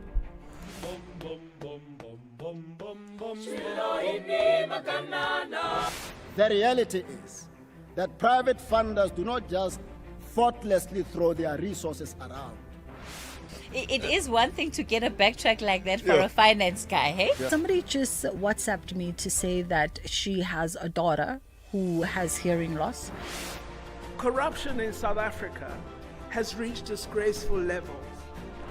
First things first, let's get to my daily that's my point feature. So, did you see Cristiano Ronaldo cry yesterday?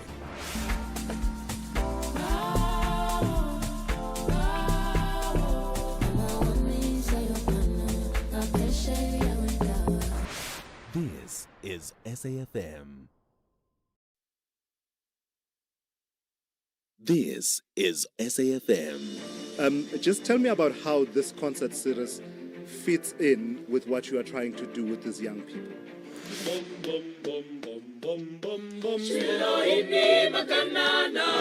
The reality is that private funders do not just thoughtlessly throw their resources around. It is one thing to get a backtrack like that for a finance guy, hey? Somebody just WhatsApped me to say that she has a daughter who has hearing loss. Corruption in South Africa has reached disgraceful levels. First things first, let's get to my daily that's my point feature. So, did you see Cristiano Ronaldo cry yesterday?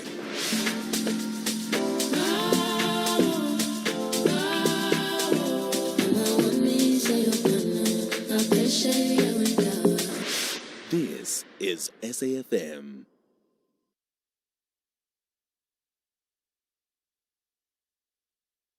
Music never sleeps, and neither do we.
phela isuyinzima. Hard work I am. Ngivuke ekuseni ngenza uhlelo, kumele benza njalo. I hold myself impumelelo. Sesiseduze nayo. Shilo ini makanana. Shilo ini makanana. Shilo ini makanana. Shigepesha machari mani. Shilo ini makanana. Shilo ini makanana. Shilo ini makanana. Shigepesha machari mani. Yes makanana. Yes makanana. Yes makanana. Yes makanana. Shigepesha machari mani. Shilo ini makanana. Shilo ini makanana. Shilo ini makanana. Shigepesha machari mani. Yes makanana. Yes makanana. Yes makanana. Yes makanana. Shigepesha machari mani. Yes makanana. Yes makanana. Yes makanana. Yes makanana. This is SAFM, leading the conversations that move us. This is SAFM. Just tell me about how this concert series fits in with what you are trying to do with these young people.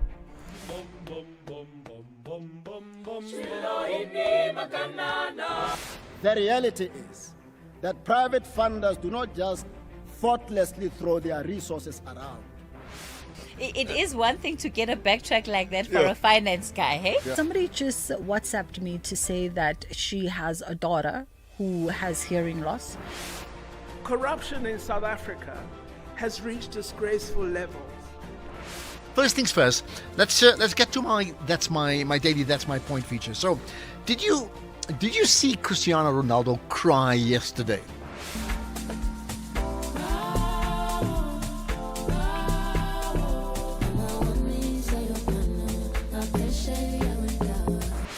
This is SAFM.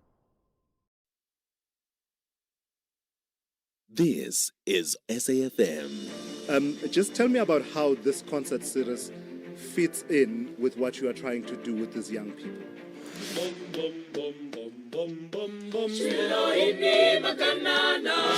The reality is that private funders do not just thoughtlessly throw their resources around. It is one thing to get a backtrack like that for a finance guy, hey? Somebody just WhatsApped me to say that she has a daughter who has hearing loss. Corruption in South Africa has reached disgraceful levels. First things first, let's get to my daily that's my point feature. So, did you see Cristiano Ronaldo cry yesterday?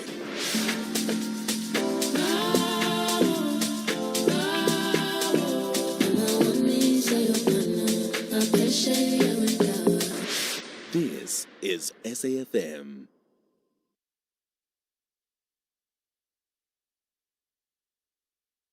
Music never sleeps, and neither do we.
phela isuyinzima.